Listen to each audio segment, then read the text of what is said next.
Chapter 298. This wasn't his first visit to the Tang dynasty. The last time he was here was more than a decade ago. Back then, the Tang dynasty of the Central Plains was filled with soldiers being mobilized everywhere. It was like an intricate war machine. Everyone who arrived here could sense the intricate workings of this machine. But now, the long period of peace and victory was slowly turning the people here arrogant. Even though the Tang dynasty was powerful, Dusong Mengpoj could already see signs of its decline. This was in stark contrast to Yuseng, which was currently growing stronger with each passing day.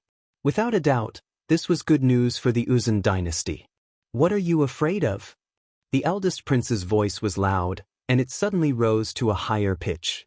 "Dusong Mengpoj, surely you haven't lost the courage of the Dusong clan. The reason why the Uzun dynasty was able to stand against the Tang dynasty is because of our brave warriors, the sabers and arrows in our hands, not because we want to keep a low profile. Furthermore, we are here to probe the strength of the Tang dynasty. If we don't keep a high profile, how can we find out their true strength? Besides, we are envoys. Doesn't the Tang dynasty always flaunt their benevolence? Do they dare to do anything to us envoys?" Dusong Mengpoj was taken aback, and he fell silent. Even though he was a little uneasy about the first prince's high profile, he had to admit that the first prince's words weren't without reason. Anyone who came to the Uzun Empire, even an envoy, had to tread carefully and keep a low profile. The envoys of the Uzun dynasty went to the eastern and western Turkic Khaganates, Abbasid Caliphate, and Karax Spazanu. Only the Tang dynasty was different. In the Tang dynasty, envoys wielded unparalleled authority. In fact, the Tang dynasty even had an organization that specialized in punishing those who offended the envoys, the Chamberlain of Dependencies. They had received the invitation of the Chamberlain of Dependencies. Forget it. In any case, we will only be staying in the Tang dynasty for 2 to 3 months. Let's just do as the first prince says. Dusong Mengpoj said. "That's more like it. This time, I want to see just what kind of people there are in the Tang dynasty." The first prince laughed heartily as he galloped away. Everyone hurriedly followed. Kunwa Training Camp, White Tiger Peak. Buzz. Origin energy surged in from the surroundings. Sitting cross-legged on the ground, Wang Chang's body was shrouded in a white mist of origin energy, making his figure indistinct. It was not the main hall of the Kunwa Training Camp, nor was it the spirit gathering formation. However, the origin energy around Wang Chong was so dense that it was even more dense than the spirit gathering array. This was the effect of the golden organs. Wang Chang's affinity with primordial qi was far greater than anyone else in the Kunwa Training Camp. This gave him the ability to turn passivity into initiative. It could plunder the yuan qi in the surrounding space. Wang Chang's absorption was flawless. The space within a radius of several dozen feet could be absorbed cleanly in an instant. But essence qi was surging. A place with an abundance of essence qi would always flow towards a place with a lack of essence qi. In other words, the space around Wang Chong was like a black hole that could constantly absorb the essence qi in the surrounding space. This allowed him to be unaffected by the concentration of essence qi in the surrounding space and actively absorb essence qi. Even in a place with a lack of essence qi, Wang Chong could still absorb energy that far exceeded normal standards. This was the effect of the golden organs. In this period of time, Wang Chong was starting to realize the benefits of the gold organs. Buzz. In the dense white mist, a white rippling halo constantly expanded and shrunk around Wang Chong's body, expanding and shrunk, circle after circle of scouring. With each scouring it became stronger. At the same time, it was accompanied by a metallic roar, appearing extremely spectacular. In the essence qi realm, the white rippling halo was the most powerful technique. This was the most basic halo power.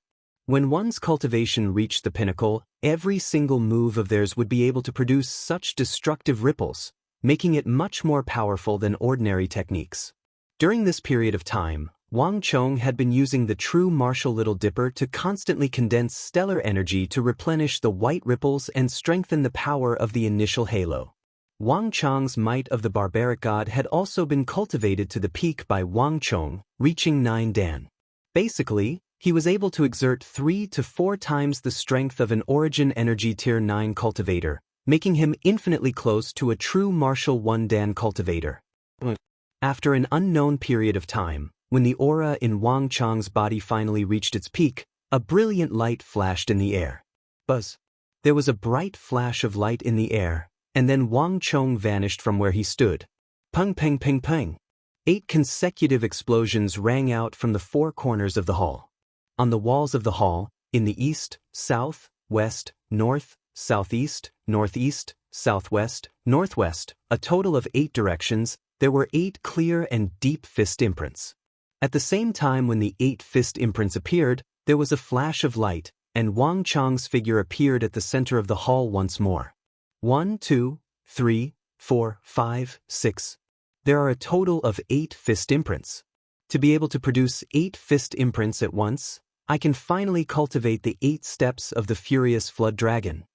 Dressed in a green robe, Wang Chong looked at the clear imprints on the walls with a hint of gratification in his eyes. In this period of time, he had been using the gold organs and the true martial Little Dipper to raise his strength, and it wasn't without purpose that he cultivated his stellar energy. With the Spectre Steps at its peak, coupled with his powerful Origin Energy, Wang Chong would be able to cultivate a powerful ultimate technique, the 8 steps of the furious flood dragon. This was a consumption-type secret art that could only be used once.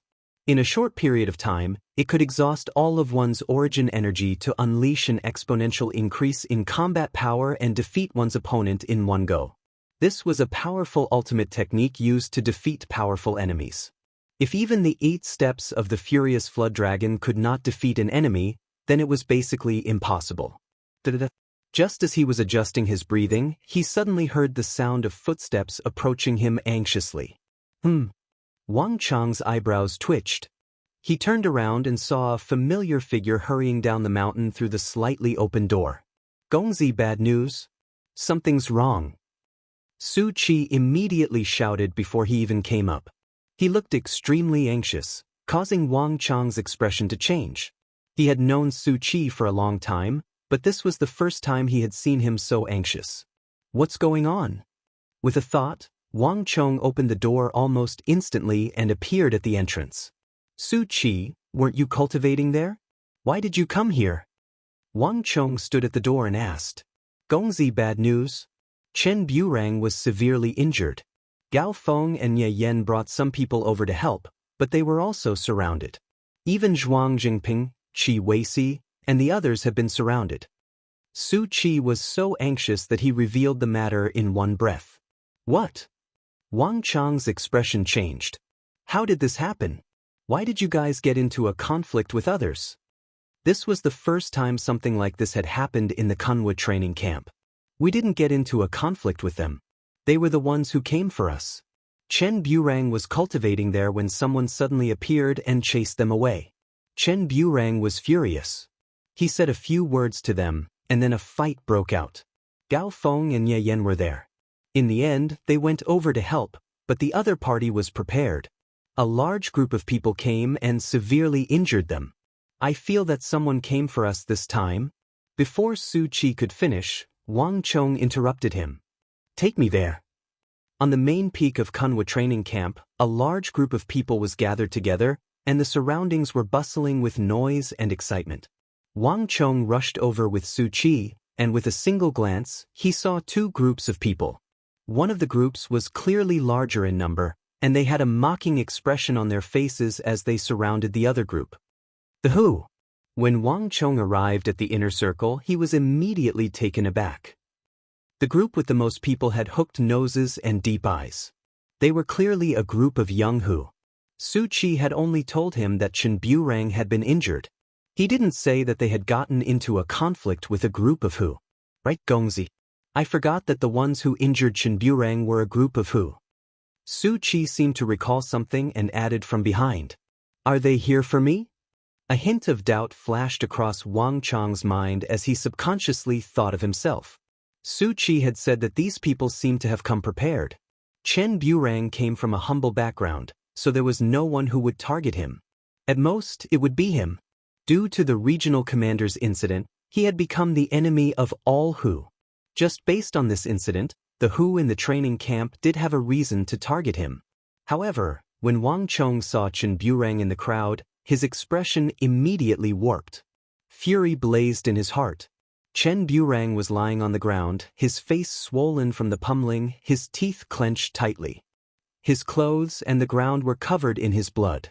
Zhuang Jingping, Qi Weisi, Gao Feng, Nye Yan, and the others had surrounded him, glaring at the Hu. However, each and every one of them was injured. Bastard! Upon seeing this sight, Wang Chong was immediately enraged. Chen Burang came from a family of hunters, and he was a typical archer. All of his cultivation was focused on his bow and arrow. On the other hand, he was proficient in close combat. Su Qi was right. These people were obviously picking the soft persimmons and had come prepared. With a darkened face, Wang Chong strode forward. "HM? Who told you to come here?" Upon seeing Wang Chong and Su Qi, a young Hu immediately stepped in front of them, his eyes narrowing as he blocked their path. Scram! Wang Chong's gaze turned cold, and a chilling killing intent burst forth from his eyes. His roar was like a clap of thunder, and the rowdy crowd immediately fell silent. In an instant, countless gazes turned to look at Wang Chong and Su Qi. Upon meeting Wang Chong's cold gaze, everyone felt a chill run down their spine. I was wondering who it was. So it's the main character. Asro, don't you recognize Wang Chong Gongzi? Get out of his way. Chapter 299. This young Hu gave Wang Chong a very different feeling. The other Hu looked at him with enmity, but this person was looking at him with hatred. This wasn't just a matter of their standpoints. There must have been some sort of conflict between them. However, Wang Chong didn't remember knowing this person.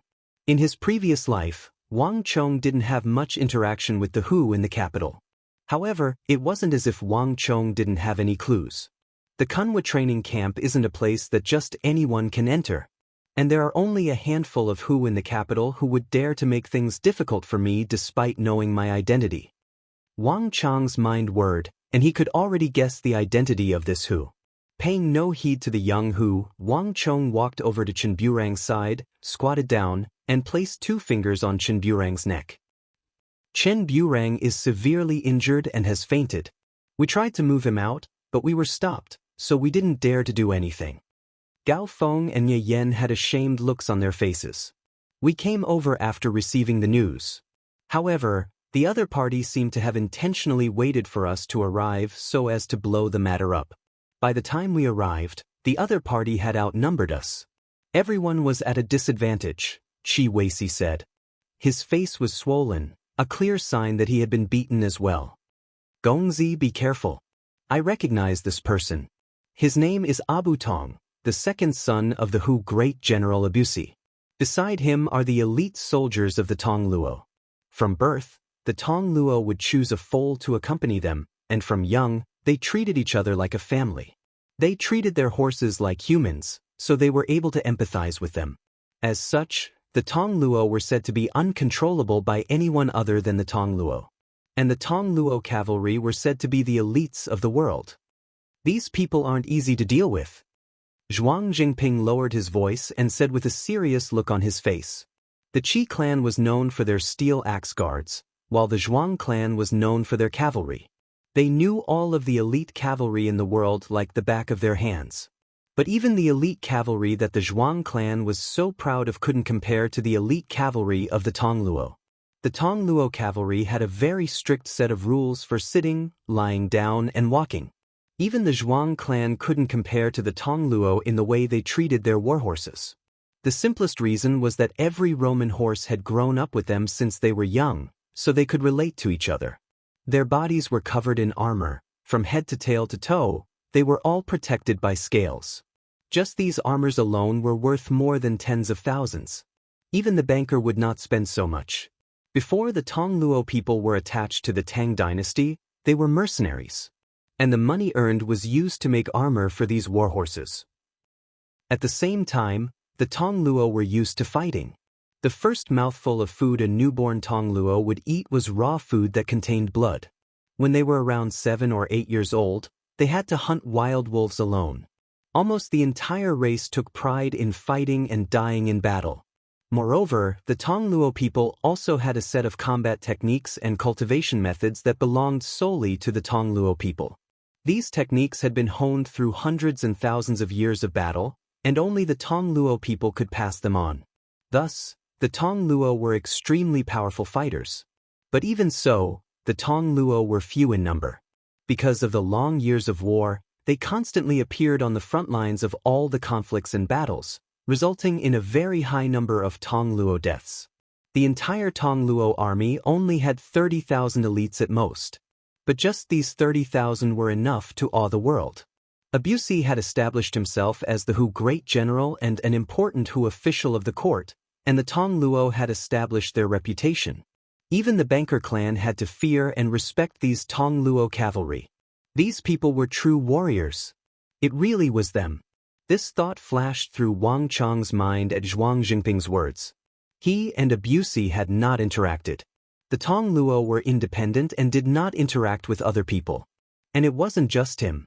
The other people in the capital probably didn't interact much with them either.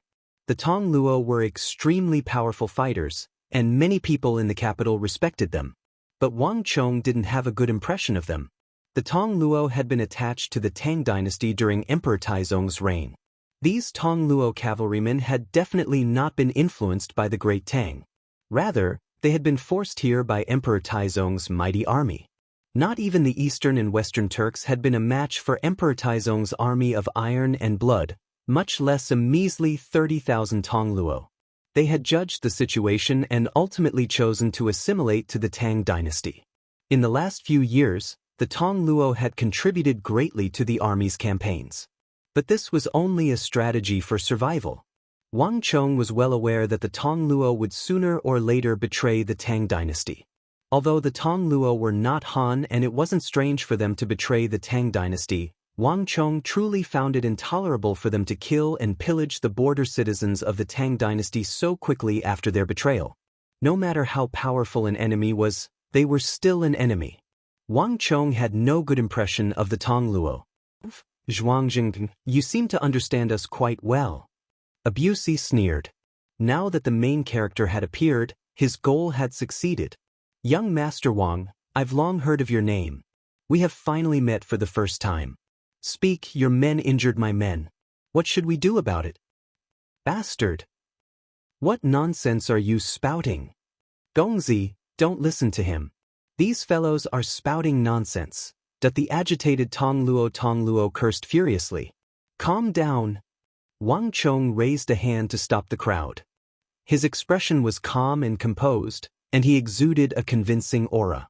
At this point, Wang Chong was slowly beginning to display the charisma of a leader. He stuffed a pill into Chen Burang's mouth, and the pill melted immediately. Seeing Chen Burang's complexion gradually redden and his breathing stabilize, Wang Chong finally stood up. Turning around, Wang Chong stared coldly at Abu Tong and the Tongluo youths before him. Even though Abu Tong had intended to deal with Wang Chong, he couldn't help but be taken aback by the other party's gaze. Abu Tong, you injured my men. Speak, what should we do about it? Wang Chong didn't bother to explain or pay any heed to Abu Tong's words. Instead, he looked at Abu Tong with an intimidating aura. Abu Tong was taken aback for a moment before he sneered coldly. Didn't you hear what I said? It was your men who injured my men. It was your men who took over our spirit-gathering formation. Wang Gongzi, you should be the one to compensate us, right? Abu Tong slowly stepped forward, and with a stomp of his feet, a dark green light burst forth from his body. A huge commotion broke out, and even Zhuang Jingping and Qi Weixi's faces warped in shock. True Martial Realm Halo. Abu Tong had already reached True Martial Realm. Only then did the duo realize that Abu Tong had concealed his cultivation when fighting with them. Bastard! The duo cursed in their hearts. At the same time, they were more and more certain that Abu Tong was intentionally using them to lure Wang Chong over. Wang Gongzi, I heard that you looked down on us so you intentionally sent your men to humiliate us? To steal our spirit-gathering formation? If you don't give us an explanation for this matter, you won't be able to leave so easily. Looking at the young man before him, Abu Tong felt an exhilaration that he had never felt before. His father had many reservations in the royal court, so even though he had been humiliated during the regional commander's incident, he couldn't bring himself to do anything about it. But now, he could finally teach the culprit a lesson in broad daylight. Abu Tong, I also think that you won't be able to leave so easily if you don't give me an explanation. Wang Chong slowly took 2 steps forward as he glared at Abu Tong with a dangerous glint in his eyes. Chen Burang was injured because of him. In truth, Wang Chong had a good impression of this young hunter. In Wang Chong's future plans, Chen Burang was an important part of it. He would become the most outstanding master archer of the Tang dynasty in the future. A person who spent his entire life on a single bow and arrow was destined to be mediocre in terms of combat prowess.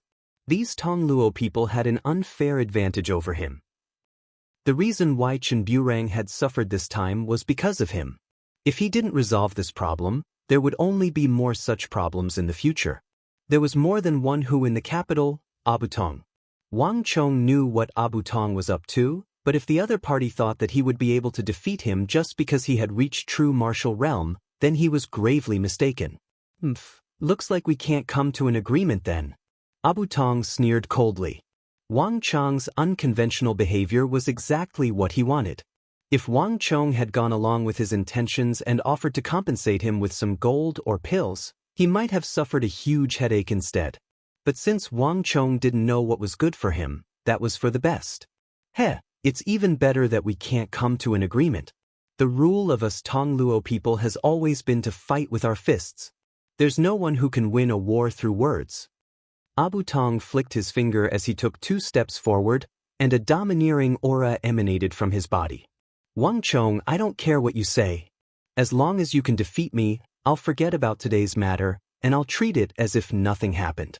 Otherwise, let me beat you up to appease my anger, and I'll treat it as if nothing happened. The Tongluo people behind him burst into laughter. This was their true motive. Regardless of what they said, they were determined to teach Wang Chong a lesson today.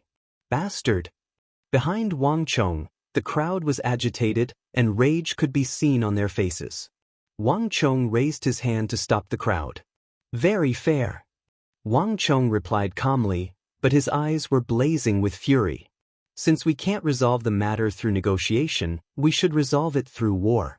That's how this matter should be resolved. Shua. In an instant, all of the Tongluo people turned to look at Wang Chong with bizarre gazes. Even Abu Tong had a bizarre look in his eyes. Unlike other Han, this Han youngster's ideals were identical to those of the Tongluo people. Chapter 300. Good, well said. Abu Tong suddenly clapped his hands and chuckled. However, there's no need to go through so much trouble. 1. With a flash of light, a cold gust of wind blew across the air, and Abu Tong disappeared from the spot at an inconceivable speed. Tonglong. Space trembled, and at the same time, Abu Tong appeared at Wang Chong's position, his hands still in a grabbing posture. At the same time, a shocked exclamation sounded from behind Abu Tong. The Tongluo youths hurriedly retreated, as if they had been caught off guard. Abu Tong's face warped in shock. Turning around, he saw Wang Chong standing at his position with a nonchalant expression, as if expecting him to make a move. Abu Tong's face turned cold, and he slowly stood up. Wang Chong, I have underestimated you. I admit that you are indeed qualified to face me. Hu Jialuo and the rest of you, back off. Abu Tong spread his arms, and the group of Tongluo youths immediately retreated respectfully. Zhuang Jingping and Qi Weisi, the 2 of you should back off as well. Wang Chong waved his hands. Zhuang Jingping, Qi Weisi, and the others were indignant, but they still obediently led Chen Burang away. Gongzi, be careful. Abu Tong was no weakling. In that instant, his speed had reached an incredible level. If it had been anyone else other than Wang Chong, they probably wouldn't have been able to withstand a single blow from him. As the 2 sides retreated, the others in the surroundings also retreated as well. In the blink of an eye, a vast empty space appeared around the main peak. At the center of this empty space, Wang Chong and Abu Tong stood facing each other, and the atmosphere suddenly turned extremely tense. This is troublesome. Zhuang Jingping frowned.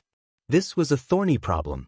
Even among the Tong Luo, Abu Tong possesses incredible talent. Furthermore, the Tong Luo are skilled in combat, and even those of the same cultivation realm as him might not be a match for him. Not to mention, Gongzi is a realm lower than him. Wang Chong had not yet reached the true martial realm. This was something everyone was very clear about.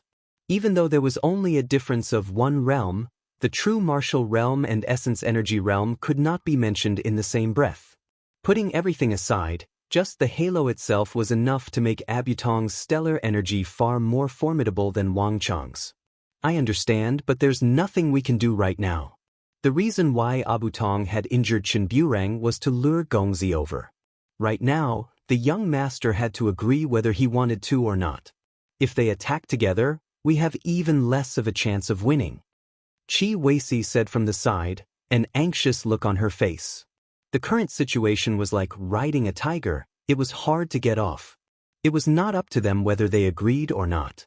Therefore, even though everyone knew that Wang Chong shouldn't agree, there was nothing they could do. On the other side, the mood among the Tong Luo people was completely different. The Tong Luo people's eyes were filled with ridicule and even a little cruelty. Young general, don't stand on ceremony with him. Teach him a lesson. Let him learn a lesson and remember to respect the great general and major general in the future. The Tong Luo people jeered. Even though Wang Chong's ability to dodge the young general's attack had left a deep impression on them, no one thought that he would be a match for the young general. After all, the young general's strength wasn't limited to that punch. That punch was just a probe, and it didn't even bring out a tenth of the young general's strength. Hearing the words of his companions, Abu Tong harumphed coldly, and an extremely cold glint flashed across his eyes. Wang Chong, fists and legs don't have eyes. I might not be able to hold myself back later on. That's what I wanted to say as well. Wang Chong sneered coldly as he stretched his arms and legs. How could Zhang Xian not know of Abu Tong's intentions? But this was precisely his intention as well. You're courting death. Even though Abu Tong didn't say a word, rage flashed across his eyes. He was determined to teach Wang Chong a lesson. You asked for it. Even though he had never intended to let Wang Chong off from the very start, Wang Chong's actions had made him even more determined. Zhang Xian had already made use of King Qi's connections to suppress the other instructors. Even though he could only stall them for a moment, it was more than enough to teach Wang Chong a lesson. Boom! Abu Tong stomped heavily on the ground, and the ground shook violently. It was as if a massive invisible hand was smashing against the ground. In an instant, a furious gale blew, and Abu Tong's robe fluttered violently. A greenish-black halo abruptly burst forth from beneath Abu Tong's feet. Unlike ordinary martial halos, after Abu Tong's halo appeared, a crimson glow appeared in the air. The crimson glow morphed into thousands of tiny crimson blades. Those thousands of tiny crimson blades sliced the surrounding space into thousands of pieces. Looking at the unique halo and the floating crimson blades, everyone felt a chill run down their spines. Even though they hadn't crossed blows with Abu Tong yet, just by looking at him, they could already sense the danger he was in. If one were to be struck by those crimson blades, even if they didn't die, they would be severely injured. Furthermore, it would be an extremely tragic one. Not only so, after summoning his martial halo, Abu Tong's aura abruptly changed. A domineering, cold, and cruel aura emanated from him, reminiscent of a warrior on the battlefield. It left one shuddering in fear. Even Wang Chong's eyelids couldn't help but twitch upon seeing this. This fellow is indeed powerful. A thought flashed across Wang Chong's mind. How many offspring of the capital had been on the battlefield and witnessed the true bloodshed of the battlefield? Most of them were only at the level of a friendly sparring match. But Abu Tong was different. The Tong Luo tribe prided themselves on fighting, and most of them had been on the battlefield before. They had witnessed the cruelty of the battlefield, and they had participated in it personally. Just based on this point alone, Abu Tong had already surpassed most of the opponents that Wang Chong had met before. This fellow was definitely not an easy opponent to deal with. However, with a light chuckle, Wang Chong quickly regained his composure. Abu Tong was indeed a formidable opponent. The battle techniques that he had honed through the bloodshed of the Tongluo tribe were indeed formidable to most. But, compared to Wang Chong, Abu Tong was still far from matching up to him. The bloodshed that Wang Chong had experienced was something that Abu Tong would never be able to imagine in his entire life. The things that Abu Tong and the Tongluo tribe were proud of were insignificant before Wang Chong. Wang Chong, receive my blow. Crimson blades floated around Abu Tong. His voice was loud and resounding, and it felt as if it had descended from the highest point of the world. Not only so, even the air around him was filled with the neighing of war steeds, and it seemed as if countless golden spears were clashing. The bloodthirsty aura that he exuded was truly frightening. It felt as if an Asura had walked out of the depths of hell. Long.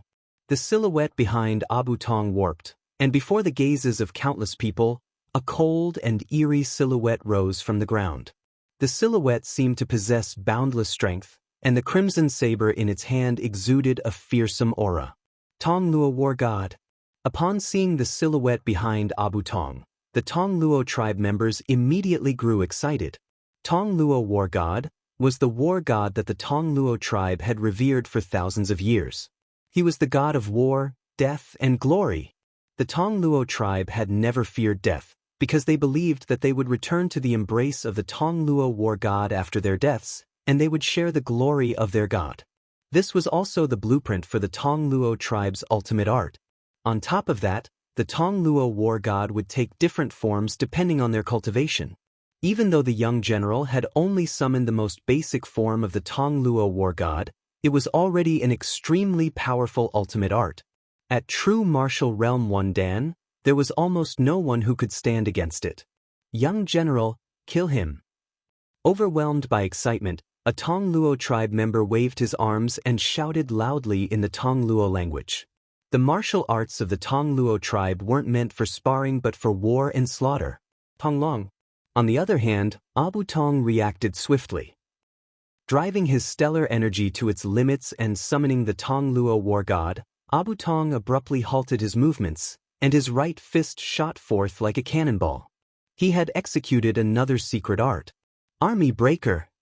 An incomparably tyrannical and tragic aura burst forth from Abu Tong's body. With a flash of crimson light, Abu Tong stepped on the halo beneath his feet, and as if a bolt of lightning, he charged toward Wang Chong at a speed far greater than before. Tonglong. Abu Tong's powerful punch tore apart the area where Wang Chong had been standing a moment ago. Dust billowed into the air, and the ground beneath him cracked open. Abu Tong, is this all you've got? A cold sneer sounded from behind. Amidst the shocked exclamations of the crowd, Abu Tong turned around, only to see 3 identical Wang Chong talking to him. Spectre steps. Gongzi has cultivated it to the pinnacle. 10 steps away, Su Qi, Nye Yen, Gao Feng, and the others exclaimed in delight. Everyone knew that Wang Chong possessed an extremely unique movement technique known as spectre steps, and they had seen it before. What they didn't know was that Wang Chong had actually cultivated the spectre steps to the pinnacle, allowing him to conjure up 3 identical figures simultaneously. In the hands of others, this ultimate art might only be useful for escaping and evading enemies. But everyone knew that it wasn't as simple as it seemed in the hands of Wang Chong. Great. With this ultimate art, Gongzi will be able to deal with Abu Tong. Zhuang Jingping exclaimed excitedly. If Abu Tong couldn't discern the real Wang Chong, not only would he be helpless against Wang Chong might even be able to take advantage of him. Back in the deflecting blade manner, they had crossed blows with Wang Chong before. This point couldn't be any clearer.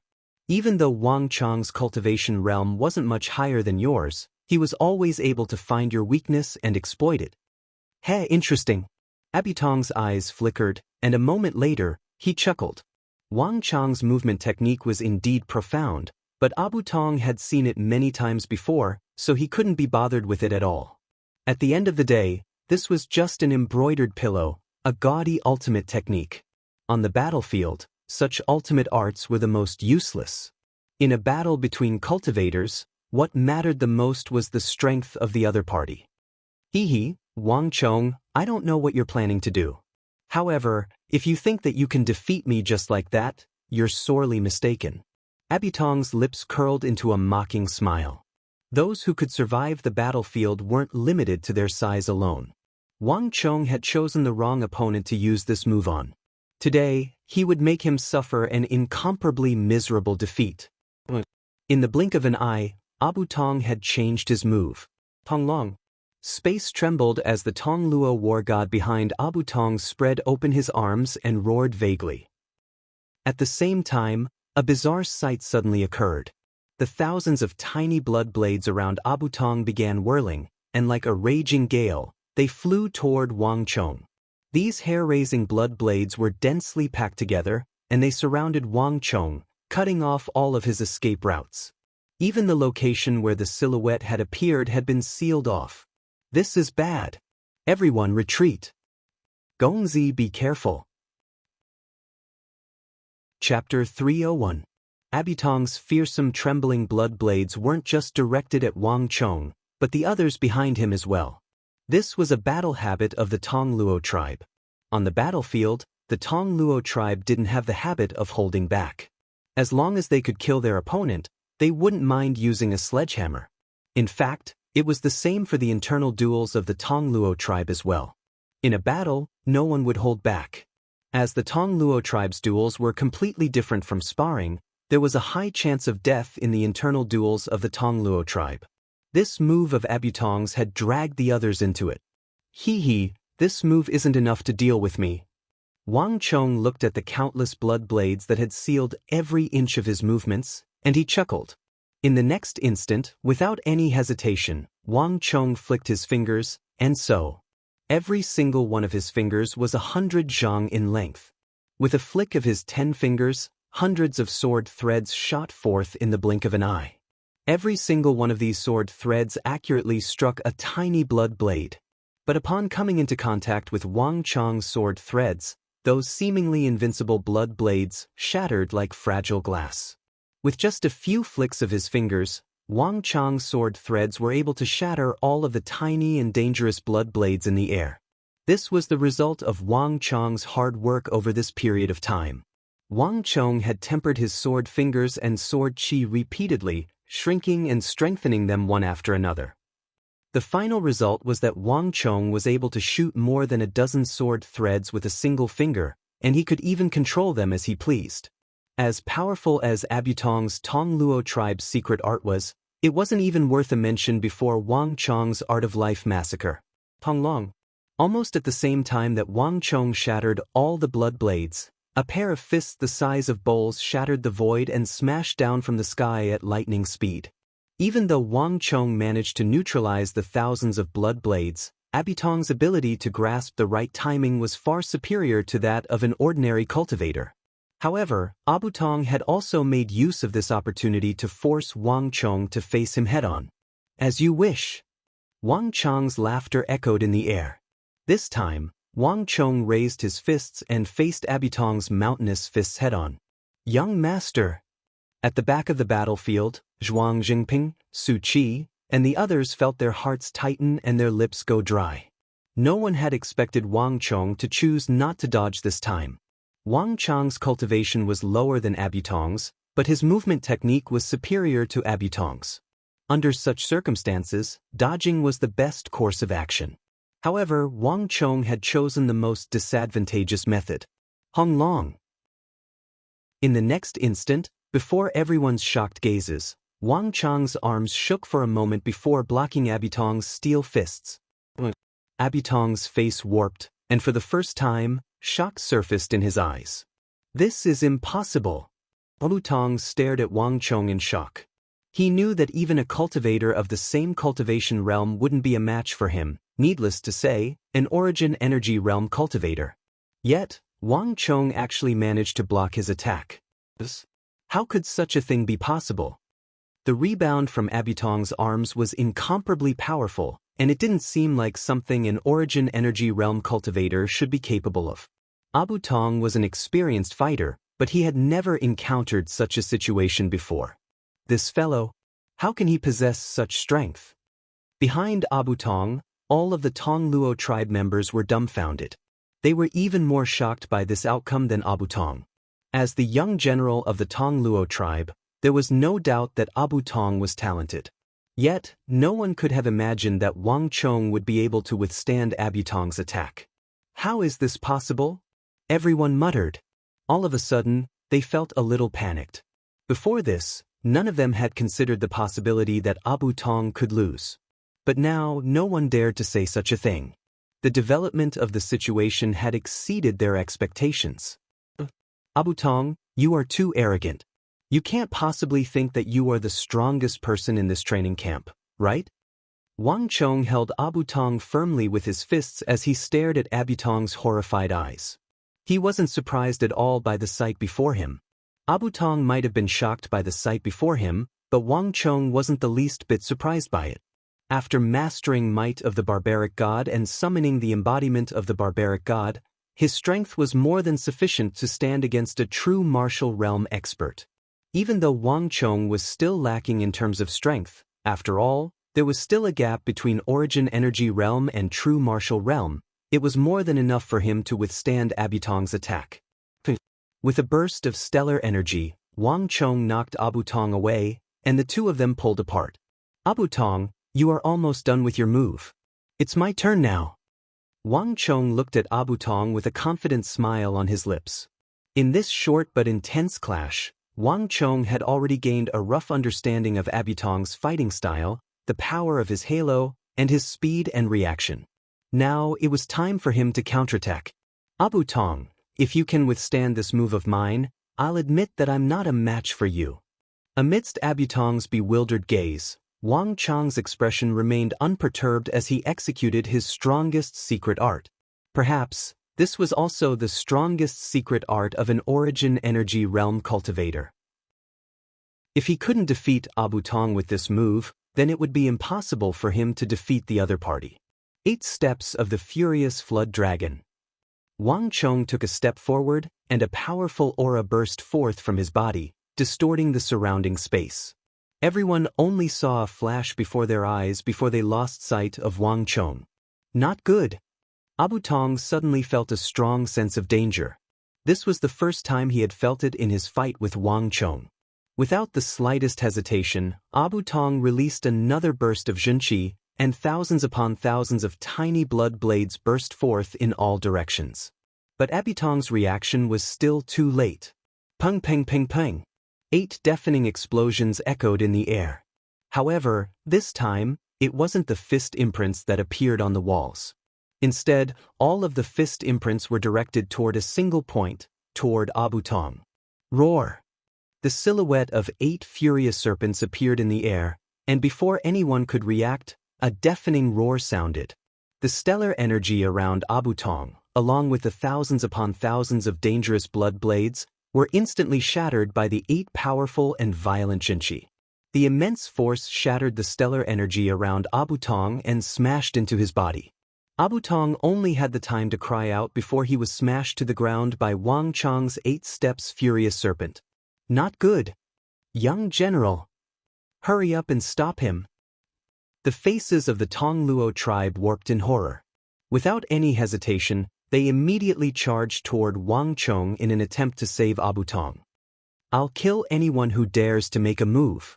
With a flash of light, Wang Chong suddenly leaped through the air and landed on Abu Tong's body. Holding him down with his left hand, he raised his right and sent a heavy punch toward Abu Tong. Wang Chong, how dare you?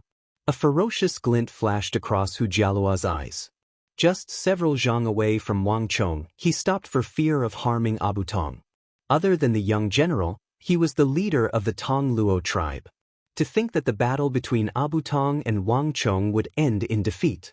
This was something that he had never expected.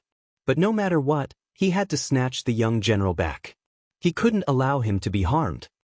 Wang Chong, if the young general is harmed, you won't be able to bear the wrath of our Tong Luo tribe. Hu Jialuo's eyes blazed with fury as he made no attempt to conceal his threat.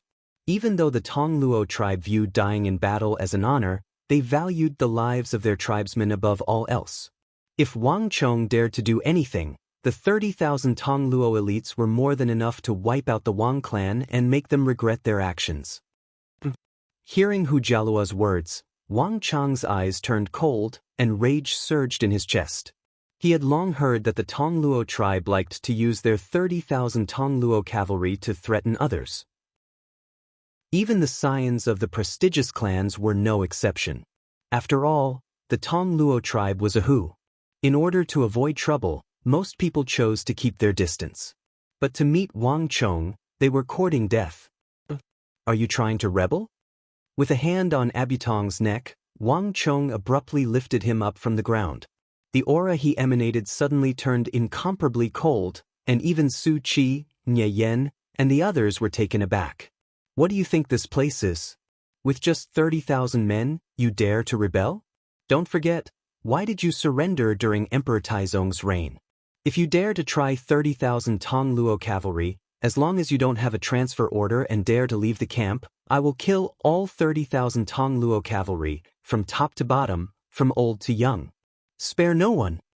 In his previous life, Wang Chong was the decisive Grand Marshal of the Central Plains. The number of people he had killed could even fill up a river. The Tong Luo tribe had truly found the wrong person to threaten him. It has been 80 years since you submitted to the Tang dynasty, and you Tong Luo still haven't learned your lesson? As expected, barbarians are hard to change. Don't you want to rebel? I'll grant your wish. A cold gleam flashed, and a 3-chi sword pierced through Abutong's left shoulder. Blood flowed freely from the wound. Bastard! Madman, you're a madman. Hu Jialuo's eyes were blazing with rage, and his eyes were red with rage. The Tong Luo tribe members behind him also had reddened eyes, and they looked as if they wanted to swallow Wang Chong alive. No one had expected Wang Chong to actually dare to attack, but not a single person dared to act recklessly. Everyone had been stunned by Wang Chong's attitude. Although they wanted nothing more than to cleave Wang Chong in two, the attitude Wang Chong had shown, his actions, and his demeanor convinced them that he was truly capable of doing such a thing. In Shangjing, all the scions of the great clans, and nobles would retreat upon encountering the Tong Luo. Putting aside everything else, Great General Abusi might not have many soldiers under his command, but he was an imperial great general on the same level as Fomin Linta, Wang Zhongji, Zhang Shogue, Gao Xianji, and Geshu Han. He was deeply favored and trusted by the Holy Emperor. Just this fact alone made him someone no one could provoke. Moreover, the Chamberlain of Dependencies had repeatedly emphasized that one should accommodate the habits of the Hu. But this was completely useless against Wang Chong. Chapter 302. Looking at the furious Tong Luo tribe members, Wang Chong sneered coldly. How could these fellows know that he wasn't even afraid of the regional commander's incident? So how could he possibly be afraid of their threats? They must have found the wrong person to be threatening him with such a thing. Furthermore, the regional commander's incident had been going on for a long time, and it had only been temporarily suppressed after Wang Chong entered the Kunwo training camp. If he didn't kill the chicken to scare the monkey, similar incidents would only continue to happen in the future. I'll be taking Abutong away. Don't chase after me, you know the consequences. Wang Chong grabbed Abutong and lifted him up. Zhuang Jingping and Qi Weisi, bring Chen Burang to the deflecting blade manor. After saying those words, Wang Chong turned around and left. Soft voices could be heard from the surroundings. The instructors of the Kunwa training camp were rushing over. Without a doubt, Wang Chong knew that someone must have informed them of the matter. Abutong and the others had been outsmarted by their own intelligence. In order to deal with them, the instructors of the main peak had been sent away. It was too late for them to seek the help of the instructors now. A single Abutong doesn't have that much influence. There's no doubt that King Qi is involved in this matter. Wang Chong thought as a figure surfaced in his mind. Jing Xian. Wang Chong vaguely remembered that the leader of the examinees in the Kunwa training camp, King Qi, whom Deng Mingxin had sided with, was called Jing Xian. Wang Chong didn't believe that Jing Xian would abandon such a good opportunity. Furthermore, a hot-headed Abutong didn't have that much influence. Wang Chong quickly left with Abutong. With the unconscious Abutong in the middle, The instructors wouldn't be able to tell them apart even if they were to see them. Not to mention, every single instructor had a heavy responsibility to carry out their training. They didn't have the time to interfere in this matter. Damn it. Not long after Wang Chong and the others left, Zheng Xian rushed over with a group of instructors. Looking at the empty hall, Zheng Xian's expression turned extremely ugly. Zheng Xian had never expected that Wang Chong would be able to defeat Abu Tong. This mission was a complete failure. After an unknown period of time, Abu Tong was jolted awake by a slight chill.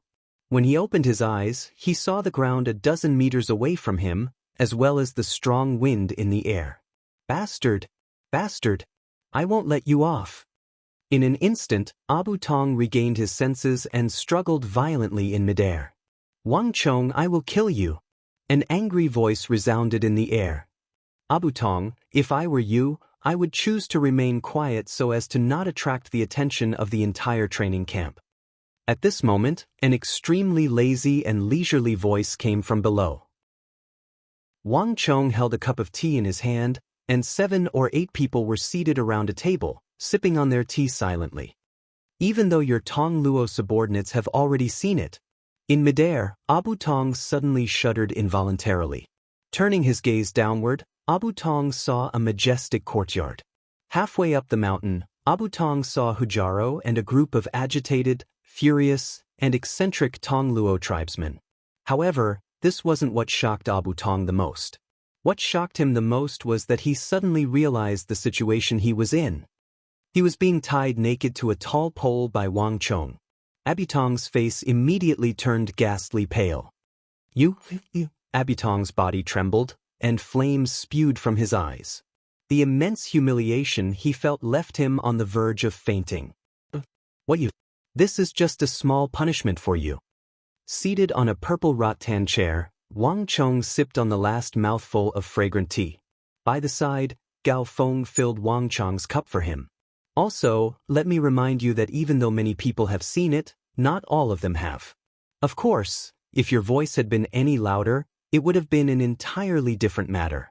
However, I believe that I won't mind the entire training camp coming over to watch your disgraceful performance. Wang Chong said nonchalantly. Upon hearing Wang Chong's words, Abu Tong finally noticed a huge crowd on White Tiger Peak. Many of them were looking at him and pointing at him. Abu Tong's heart turned cold. His towering rage was immediately replaced by fear. Abu Tong had lost. He had lost to Wang Chong. But Abu Tong didn't expect Wang Chong's means to be so vicious. This was a huge humiliation. Abu Tong was shocked, anxious, and infuriated. He was already severely injured, and under the immense humiliation, he fainted once more. Gongzi, is this really fine? On the other side of the red sandalwood table, Chen Burang held onto a cup of fragrant tea with an uneasy expression on his face. This matter had started because of him, and Chen Burang hadn't witnessed the entire battle. On the other hand, Wang Chong's treatment of Abu Tong left him feeling uneasy. After all, Chen Burang also knew that Abu Tong was the son of the Tong Luo Great General Abu Tong. One was an imperial great general, and the other was from a clan of ministers and generals. What are you afraid of? If we don't teach him a lesson, will he learn his lesson? Wang Chong waved his hands nonchalantly. Besides, this isn't just to humiliate him. This is to serve as a warning to others. If we don't do this, there will only be more trouble in the future. At the very least, they should reconsider whether it's worth it to do such a thing. Everyone fell silent before nodding their heads. In truth, they had no objections to Wang Chong's decision. There were some things that they couldn't do. However, Wang Chong was the son of Duke Jiao, the son of a wise minister of the Tang dynasty. In this aspect, he was completely different from them. If Wang Chong was the one who did this, even if Abu Tong were to be humiliated, he wouldn't be able to vent his anger. No, we'll listen to Gongzi's decision. Gongzi has his own plans. Suchi said.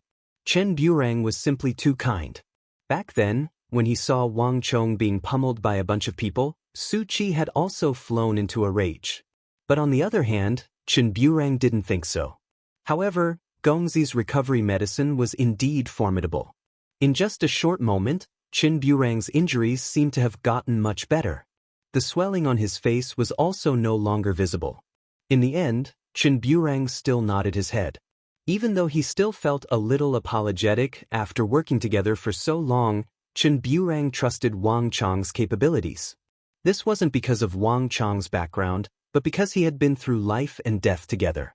Not to mention, Wang Chong had even paid a personal visit to the Holy Emperor, and he had single-handedly stirred up the entire regional commander's incident.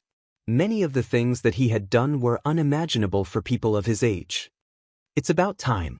I believe that the people from the training camp will be here soon. Su Qi, bring 2 men with you to bring Abu Tong to the training camp. Hang him there for a while longer before releasing him. Wang Chong instructed. Yes, Gongzi. Su Qi nodded. I won't. In the future, you should bring a bow and arrows with you. Even though your martial arts are decent, it's still insufficient to deal with someone like Abu Tong. However, if you have a bow in your hands, Abu Tong won't be able to do anything to you. After a moment of contemplation, Wang Chong tapped his right index finger lightly as he spoke to Qin Burang. In truth, Qin Burang wasn't weak. Under normal circumstances, Abu Tong's actions would have resulted in the deaths of quite a few people around him. However, he didn't have a bow on him, so he couldn't do anything about it. This time, Qin Burang accepted Wang Chong's words humbly. You all shouldn't head to the training grounds on the main peak for the time being. Also, there's something else I need to tell you all. Without any hesitation, Wang Chong revealed the spirit vein he had discovered to the group. Upon hearing that Wang Chong had a spirit vein all to himself, everyone was dumbfounded. Even Qin Burang looked at Wang Chong in astonishment. Even though he was a young hunter, he wasn't completely isolated from the world. Naturally, he knew what a spirit vein was. The Kunwa training camp was built on top of a small spirit vein. This was something that could only be chanced upon. Even to the prestigious clans, it was something that only existed in legends. But now, Wang Chong was saying that he had a spirit vein. I was intending to tell you all about this later. But since it has happened, there's no need to wait. Wang Chong said impassively. The deflecting blade manner was connected to the spirit vein. If it didn't have something that could swiftly raise one's cultivation, how could it attract people to join it? Wang Chong was intending to tell them about this matter later, but at this moment, Wang Chong had changed his mind. Firstly, it would reduce friction, and secondly, it would swiftly raise the strength of Qin Burang, Su Qi, and the others. This way, they wouldn't have to face such a situation in the future. Gongzi, are you serious? Nie Yen asked with a trembling voice. Even now, he still couldn't believe that Wang Chong had a spirit vein. That thing was too illusory, and it wasn't something that could be measured by one's standing or influence. As it was too illusory and shocking, everyone couldn't help but feel that it was unreal. Whether it's true or not, you'll know when the time comes. Wang Chong chuckled at the confused look on his face. After saying those words, Wang Chong put down his teacup and stood up. Outside the deflecting blade manor, Wang Chong saw 2 familiar figures walking over. Brother Jiang, Brother Chai. Wang Chong gazed at the 2 figures walking in from outside deflecting blade manor. They were Jiang Feng and Chai Ziyi, who had paid Wang Chong a visit after the Goguryeo assault and presented him with a gift. Both of them were dukes of the Tang dynasty. One of them was a meritorious minister whose ancestor had pacified the western regions, while the other was a valiant general who had followed Emperor Taizong to conquer the world. In terms of background, they weren't the least bit inferior to Wang Chong.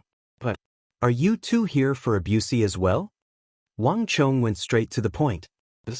That's indeed the case. Brother Wang, I apologize. I was entrusted by someone else, so I couldn't refuse. Jiang Feng and Chai Ziyi said apologetically. They had only just gotten acquainted with Wang Chong, so it was a little abrupt for them to make such a request. Just that, the person who had entrusted the request to them was of extraordinary status, so they found it hard to reject the request. Brother Wang, you've already beaten him up, vented your anger, and humiliated him. May I ask if you can give me and Brother Chai some face and let Abusi off for the time being? The Wang clan and Abusi's lineage are the backbone of the empire, so we really shouldn't offend each other over such a matter. This will be beneficial to the royal court, the Wang clan, and the Tongluo people. Jiang Feng said. Even though he hadn't officially taken over the clan yet, Jiang Feng's words were well-rounded, befitting of the eldest son of a prestigious clan. Clearly, Jiang Feng was on a diplomatic mission this time. It's not that I'm unwilling to let him off, but he's unwilling to let me off. Brother Jiang and Brother Chai should know that Abu Tong was the one who sought trouble with me. It's just that he underestimated his opponent this time. If I were to let him off just like that, wouldn't I be letting him off too easily? Wouldn't there be more such incidents in the future? Wang Chong said impassively. Jiang Feng and Chai Zi choked on their words, and they immediately felt awkward. Before Wang Chong, they naturally wouldn't say that Chen Burang was the one who provoked them. Chapter 303. However, if it's Brother Jiang and Brother Chai, it's not impossible for us to take them away. However, now isn't the right time. Just when the duo thought that they were going to return empty-handed, Wang Chong suddenly changed the topic. May I know when Brother Wang is referring to? Jiang Feng and Chai Zi were delighted to hear those words. They didn't harbor much hope in this trip, and they didn't expect Wang Chong to agree to it. In a while, when the time is right, we'll be able to release them. Wang Chong replied calmly. May I know if we can release them today? Jiang Feng probed. Wang Chong nodded. Thank you, Brother Wang. Jiang Feng and Chai Zi were delighted. The duo had been entrusted by someone else to persuade Wang Chong on this trip. To be honest, the duo wasn't willing to do such a thing. After all, the Wang clan was an ally of the Jiang clan and Chai clan, and doing such a thing would hurt their relationship. However, it was hard to turn down a favor. Yet, Wang Chong had made an exception and agreed to it. As long as they could release them today, they didn't care about the others. If it wasn't for them, why would they go through so much trouble? Brother Jiang and Brother Chai, would you like to have a cup of tea? Wang Chong flicked his finger and passed 2 empty purple teacups over. Haha, I couldn't have asked for more. It's rare for young Master Chong to treat us to tea. How can we not have a cup or two? The duo chuckled heartily as they took the teacups and sat down leisurely. Prestigious clans would often encounter situations where they had no other choice. Take the Duke of Lu residence for example. In order to save Su Hanshan's younger sister, Wang Chong owed the Duke of Lu residence a favor. In the future, if the Duke of Lu residence were to ask for help, the Wang clan wouldn't turn them down. Such situations were extremely common in prestigious clans, and Wang Chong had grown up in this circle. Naturally, he was familiar with such situations. Putting aside the matter regarding Abu Tong, the atmosphere was still very harmonious. Jiang Feng and Chai Zi also expressed their desire to join the group. Unknowingly, several hours passed. Stinking brats, you really know how to enjoy life. A deep voice filled with yang energy suddenly sounded in Zhang Xian's ears. Accompanied by loud footsteps, the armored Zhao Qianqiu and Zhou Huang walked in with widened strides. Kid, you've messed around enough. Isn't it time to hand him over? Zhao Qianqiu strode over to the red sandalwood table, snatched the teacup in front of Wang Chong, and downed it in a single gulp. Ha!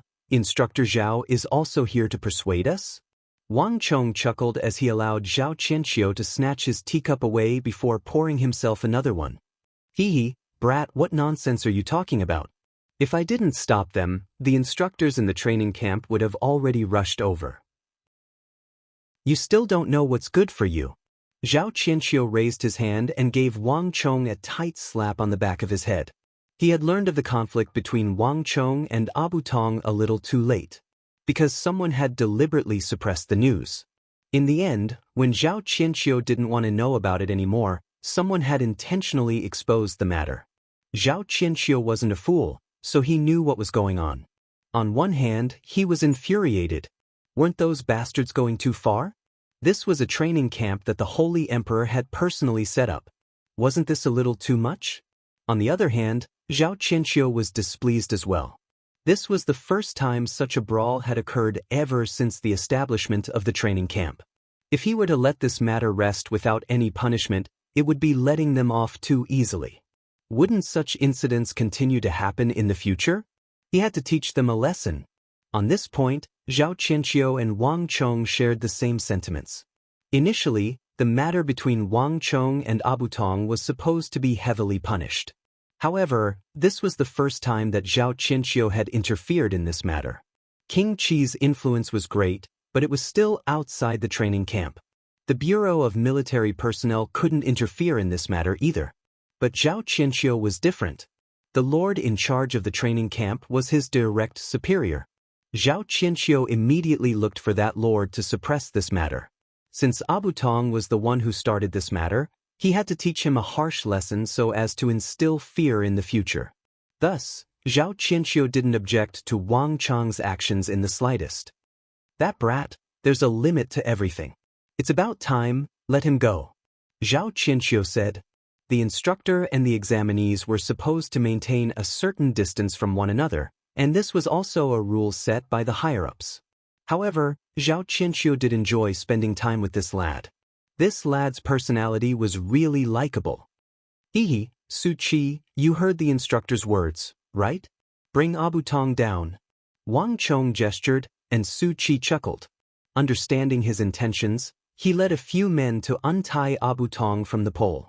The matter with the deflecting blade manner had come to an end, but Abu Tong's humiliation had just begun. Let's go. Su Qi called Nie Yen and Gao Feng over and left through another side door. Seeing Abu Tong being brought away, Jiang Feng and Chai Zi heaved a sigh of relief. Brat, don't be in such a hurry to leave. Come, let's play a round. Shortly after Su Qi left, Zhao Qianqiu suddenly whipped out a chess set from his sleeves and smashed it on the table. Clearly, he had come prepared. I'll do as you say. Since the instructor has spoken, how can I possibly dare to disobey? Wang Chong chuckled as he sat down calmly. Ever since Zhao Qianqiu lost 5 rounds in a row, he had become addicted to chess. He would often come to the deflecting blade manor to play chess with him. Zhou Huang was the same as well. According to the rules of the training camp, ordinary examinees weren't allowed to leave the base without permission. It just so happened that Zhao Qianqiu would have to trouble Su Qi, Nie Yen, and Gao Feng for his help. Thus, Wang Chong sat down and played chess with him. However, the difference in their strength was simply too great. In less than half a tea's time, Zhao Qianqiu had already collapsed. Kacha! An arc of light flashed in the air, and the shrubs and thorns that were as thick as a child's arm were cut apart. The arc of light retracted, and a gray-robed old man with a cold gaze and triangular eyes stood up from the shrubs. The old man's temperament was very slippery. Standing in the bushes, he was like a snake with its head held high, full of aggression. Anyone could sense the dangerous aura emanating from him. Mr. Taijia, is this really the location of your divination? The old man said as he gazed at the vast mountains, rivers, trees, thorns, and shrubs. There's no mistake about it. More than half a month ago, I suddenly felt something on a whim. Then, he spent half a month calculating before he arrived at this place. Under normal circumstances, it's impossible for me to divine this place. Even an arcane master of the same level as me would only have a 0.1% chance of divining it. Behind the elder, a graceful and elegant Taoist dressed in a white Taoist robe with a Taiji insignia on the front and back of the Taoist head said.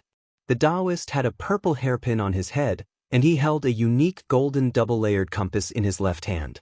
Standing on a boulder, he formed a series of hand seals with his right hand and scanned the surroundings, seemingly divining something. The malevolent aura here is getting heavier and heavier. Malevolent yin covers the purple hut, myriad elephants cover the earth dragon. This is the most famous yin-yang ruins. No matter how powerful an arcane master is, it would be very difficult for them to deduce that there is a huge spirit vein here unless they are here. The malevolent aura is of yin whereas the spirit vein is of yang. This is a rare yin-yang fish. I'm certain that we're getting closer and closer to that place. The Taoist holding the compass said. A purple hairpin determines life and death, 2 compasses sever yin and yang. If Wang Chong were here, he would surely recognize the Taoist to be the famous Mr. Taijia of the capital. Of the yin-yang arcane masters in the capital who specialized in divination, Mr. Taijia was one of the most elusive figures. Many people had heard of his name, but very few knew of him. Furthermore, he was the Mr. Seer who only obeyed the orders of the royal family. Mr. Taijia, I don't know much about divination. All I know is that I'm working for His Highness. I believe that you should know how important this operation is to His Highness. If it's really as you said, and there's a massive spirit vein in the depths of this mountain range, it will be of great help to His Highness. No matter what, I hope that you won't disappoint His Highness. The gray-robed elder with triangular eyes said. Hee, ghostly hands, don't worry. My divination can't be wrong. Go forward, I will definitely be able to bring you to that hidden spirit vein that no one knows about. Mr. Taijia said confidently. The old man named Ghost Hand nodded and said no more. With a wave of his hands, he led the guards forward to clear a path. Along the way, they encountered thorns, venomous insects, venomous snakes, and ferocious beasts. Leading the yellow-robed guards, the elder hacked down the thorns and vines relentlessly. This was already the third day that the group had been exploring the mountain range, but regardless of whether it was the veteran known as Ghostly Hands, the Mr. Seer known as Mr. Taijia, or the guards of extraordinary backgrounds, none of them said a word. In the boundless mountains, a group of people were like a bunch of insignificant ants, searching for something. Found it. It's right in front. After a day and night, just as the group was on the verge of exhaustion, Mr. Taijia raised his compass and pointed ahead. His voice suddenly grew louder and louder. In his hand, the fingernails of the compass trembled left and right, much more violently than any other trembling. Hearing those words, the group was delighted. Spurring on with all their might, they opened a path through the dense forest. Kacha! When the last few brambles and trees in front of him fell, the view before him suddenly opened up with a rumble. Standing under a few densely packed trees, Zhang Xian looked ahead and saw a mountain that was several hundred zhang tall. The mountain was verdant and towered into the clouds. It was like a giant dragon lying on the ground, exuding a desolate aura. At this moment, even the triangular-eyed elder could feel a surge of concentrated spiritual energy gushing toward him. Being blown by the spiritual energy, the triangular-eyed elder shuddered, and he felt energized. This is great. The triangular-eyed elder was invigorated, and his entire body relaxed. Even though 4 days and 4 nights had taken them a long time, it was all worth it. They had finally found the secret treasure hidden in the depths of the mountain range. Only with this unprecedented spirit vein would the third prince's situation improve significantly. He would be able to recruit more experts, and he would be able to gain a greater advantage in the battle against the other princes. Mr. Taijia, you have done us a great service. His Highness will surely be delighted. Ghost Hand's voice rose a few notches, his expression excited and resounding. Men, quickly send someone to inform His Highness. But before Ghostly Hands could finish his words, he was interrupted by a shocked exclamation. How could this be? Lord, look over there. Why is there a house there? A few royal guards suddenly pointed in the direction of the mountain peak and exclaimed in shock. Ghostly Hand's voice came to an abrupt halt. Even the exhausted Mr. Taijia behind him shuddered, and they hurriedly turned their gazes over. Tonglong. In the next moment, under everyone's shocked gazes, several golden palaces with overhanging eaves and arches towered above the spirit vein, faintly discernible above the clouds. As though a bolt of lightning had struck his head, Ghostly Hands was stunned. Behind him, Taijia was also stunned. He didn't even realize that he had dropped the golden double-layered compass to the ground. How is this possible?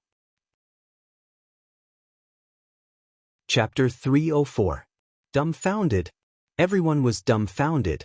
This was especially so for Mr. Taijia and Ghostly Hands. The two of them couldn't even speak a word. Taijia, what is going on? Didn't you say that this place is still undeveloped? Does no one know about it other than us? Ghost Hand's expression was cold as he gritted his teeth and spat out word by word. That's impossible. Mr. Taijia took a few steps forward. He didn't hear Ghostly Hands' voice at all.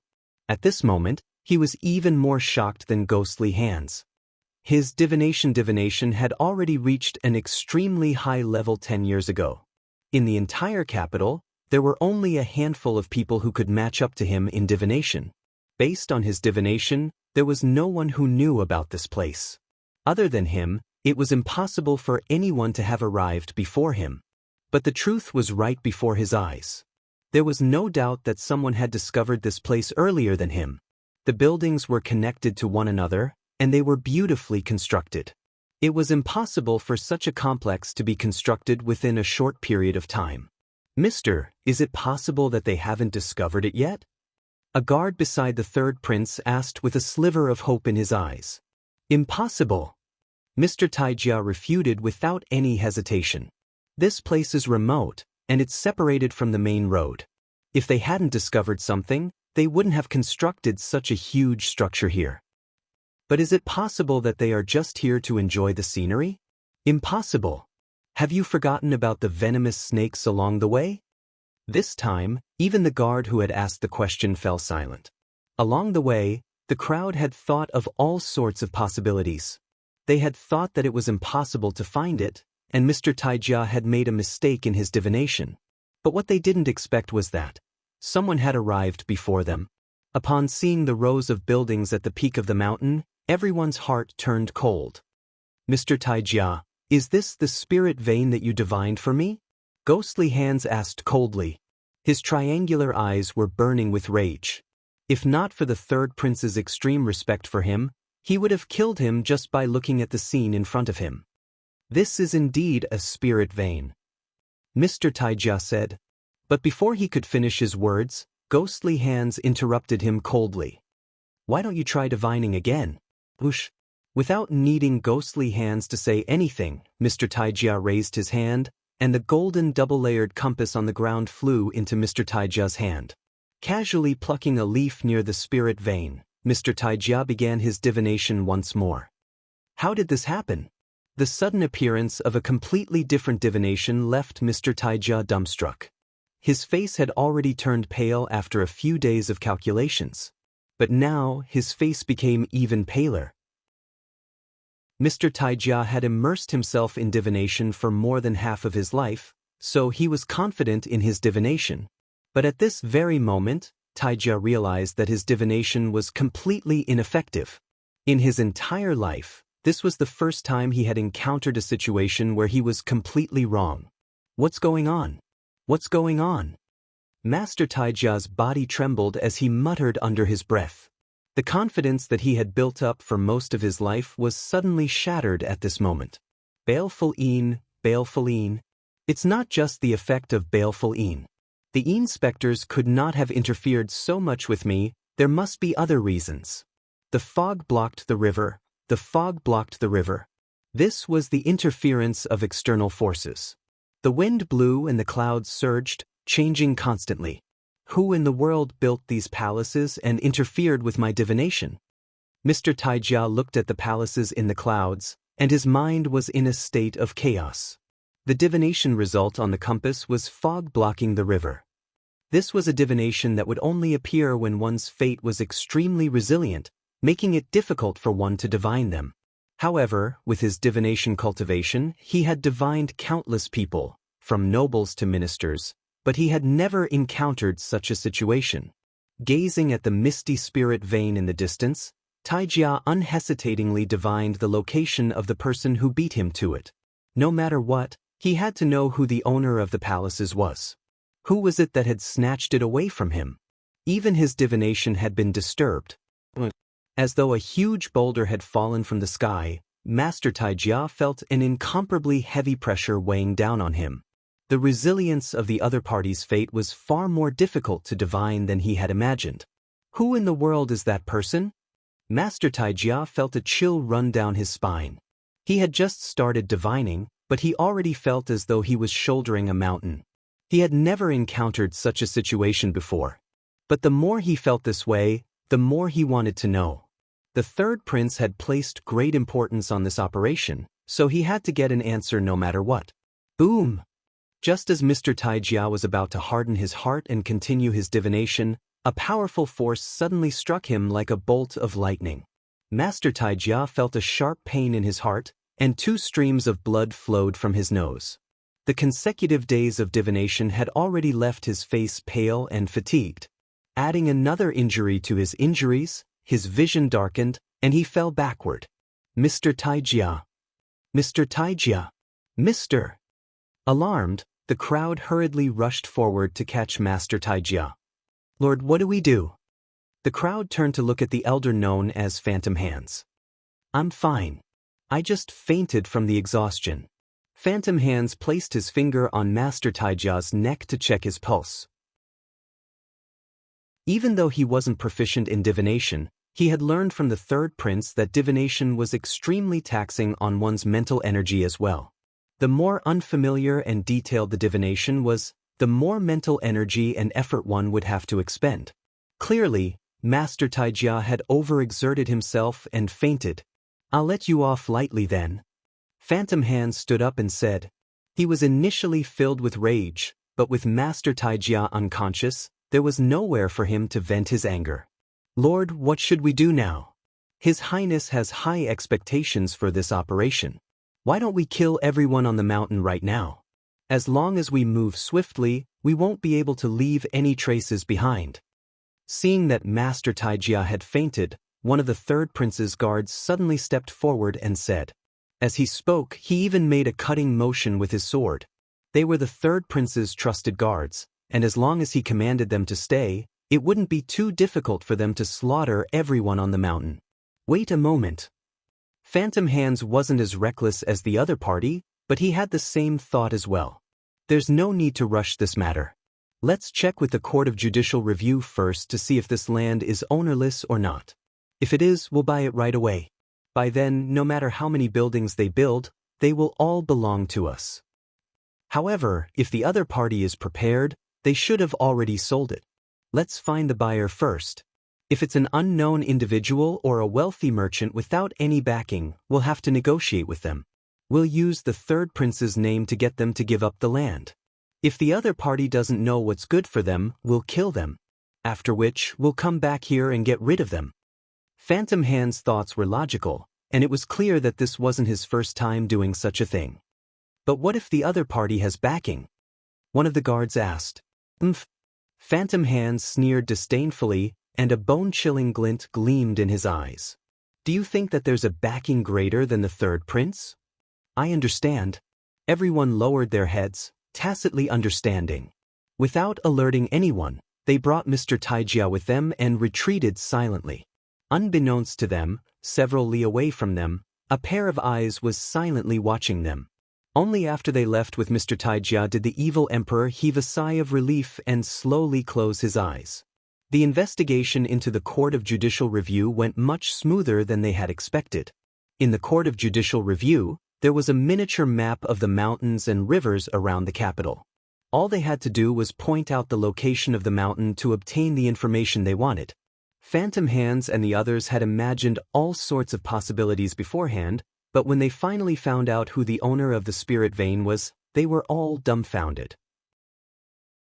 Wang Chong, the person who alarmed the Holy Emperor with the regional commander's incident and flipped the entire royal court upside down? Duke Jiu's grandson? Someone from the Wang clan? Upon hearing the answer, everyone, including the awakened Mr. Taijia, was dumbfounded. The behemoth? No one could have imagined that it would be someone from the Wang clan. Upon hearing the name of the owner of the spirit vein, this was the only name that came to everyone's mind. The third prince was an offspring of the royal family, the successor to the throne in everyone's eyes. In a place like the Central Plains, any power or background was nothing more than a joke before the third prince.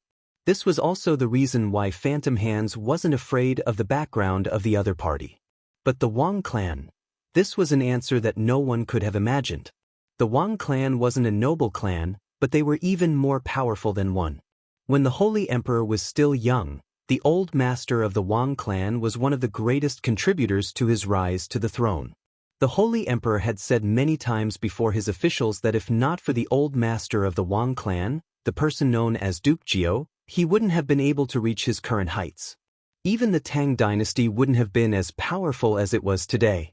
In fact, after the old master of the Wang clan retired, The emperor even opened a four-quarters embassy to house the old master of the Wang clan. From this, one could imagine the relationship between the two. If the old master of the Wang clan were to run to the holy emperor and lodge a complaint against the third prince would be in trouble. All of a sudden, everyone felt apprehensive. They mustn't touch the Wang clan. They mustn't touch the Wang clan. Even if the third prince were to learn of it, he wouldn't allow them to do something so risky. What's going on? How did that lad know of the existence of the spirit vein? Is that son of the Wang clan actually so powerful?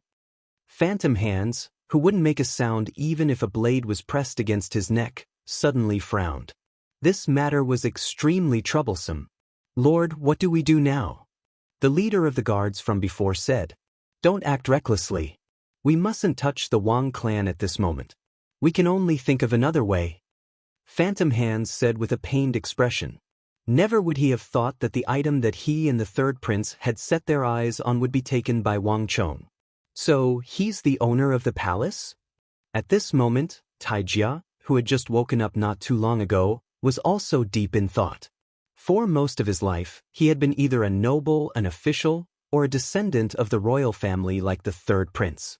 But at this moment, he suddenly felt a strong interest in this 15-year-old young man whom he had never heard of in the capital. The person who could cause him to suffer a backlash from the heavens while divining was definitely not an ordinary person. No matter what, he had to uncover the secrets that the young man was hiding.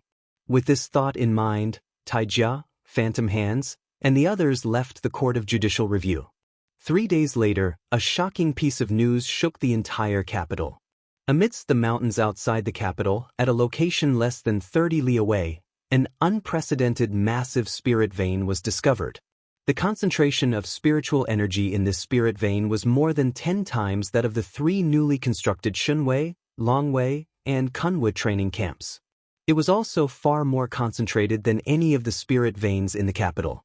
Even across the entire world, there were few that could match up to this newly discovered spirit vein. 10 days of cultivation on this spirit vein was equivalent to several months of hard work.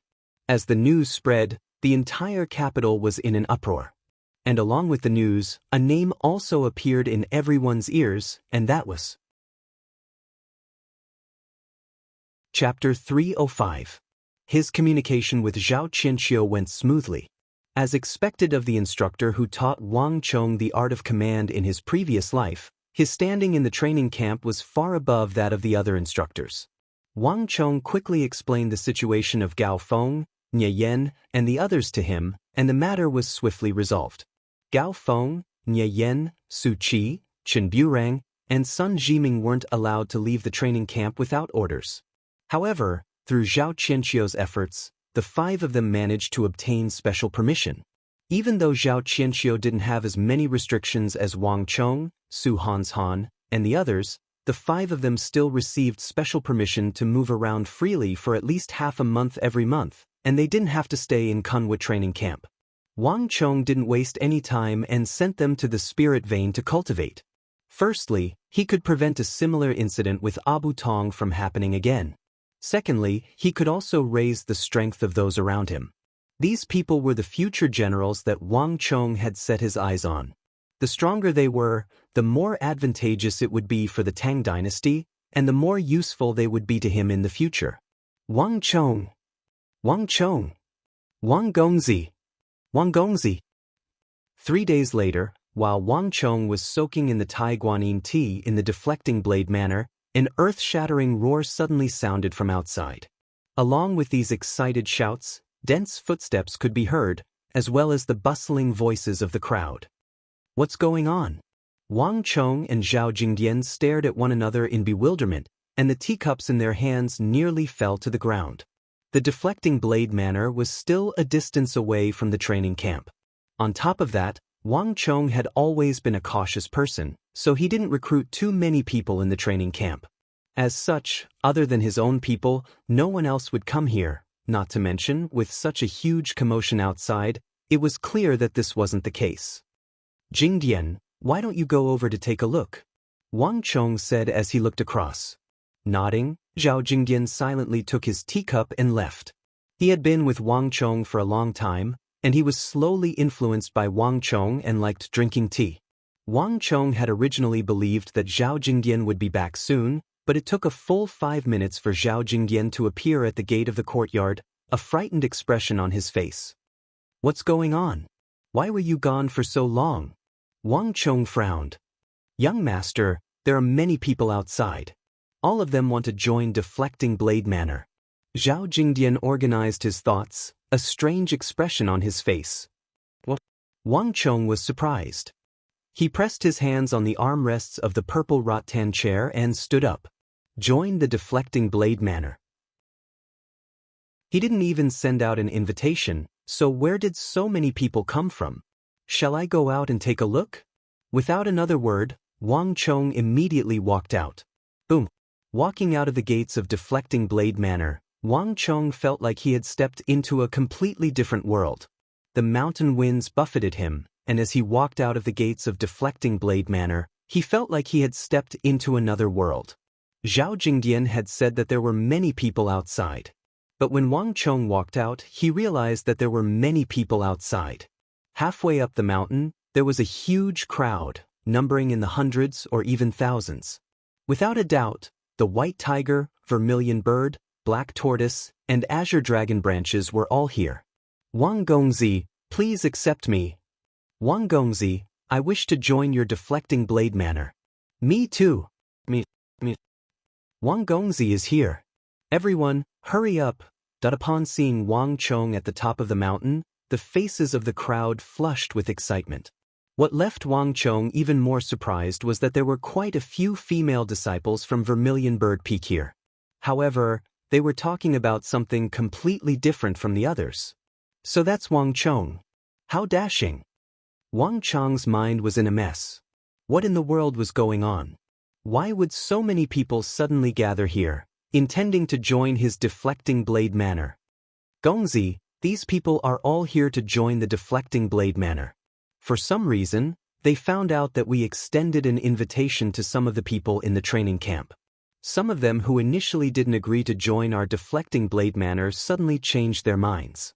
More importantly, for some reason, they found out that Gongzi is the owner of a massive spirit vein outside the capital." A leisurely voice sounded behind him. Unknowingly, Zhao Jingdian had followed him out, and as he walked down the slope, he reported the news he had just received. "What?" Wang Chong abruptly turned around and stared at Zhao Jingdian in shock. "Spirit vein. How did these people find out?" He didn't tell anyone about the spirit vein, and only his own people knew about it. However, Su Qi, Gao Feng, Nye Yan, and the others would never speak of it. He had absolute trust in these people.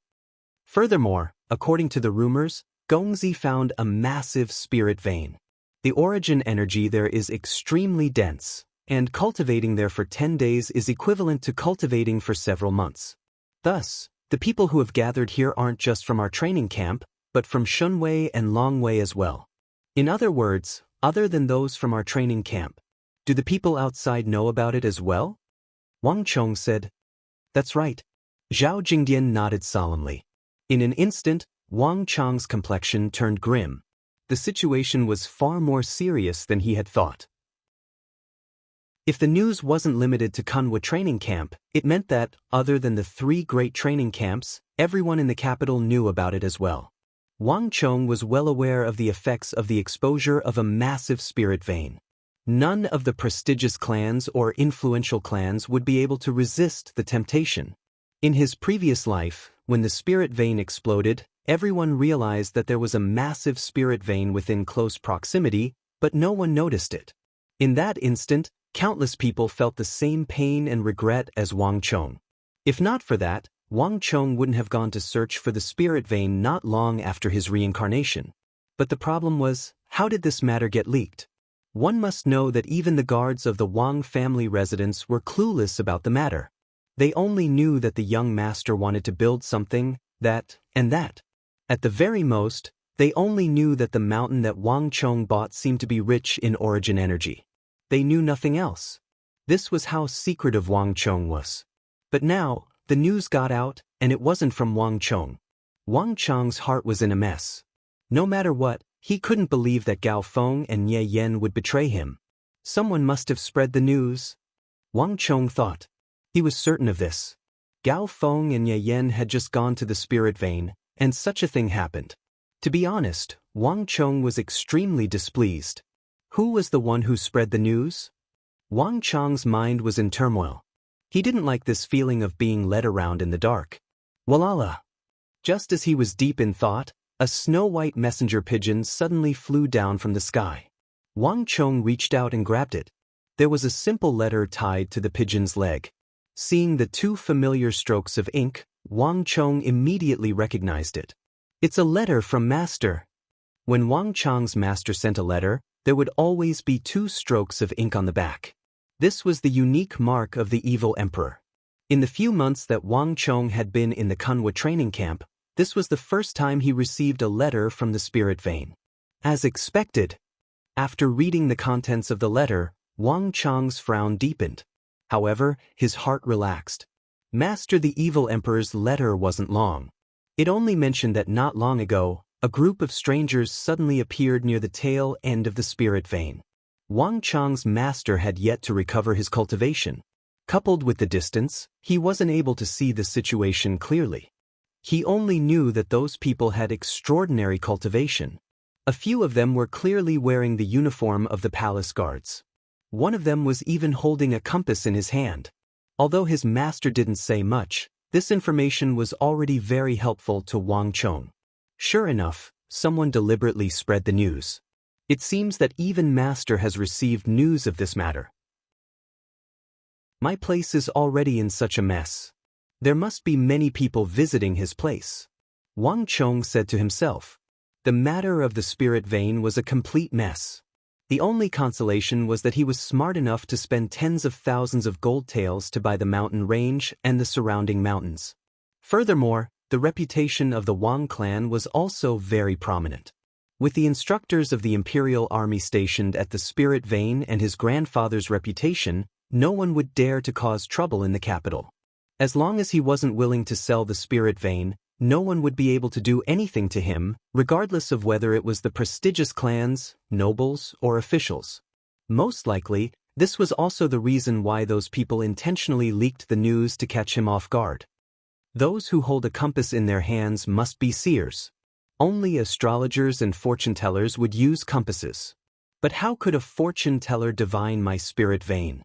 Wang Chong was perplexed. Since a seer had appeared in the vicinity of the spirit vein, it did make sense.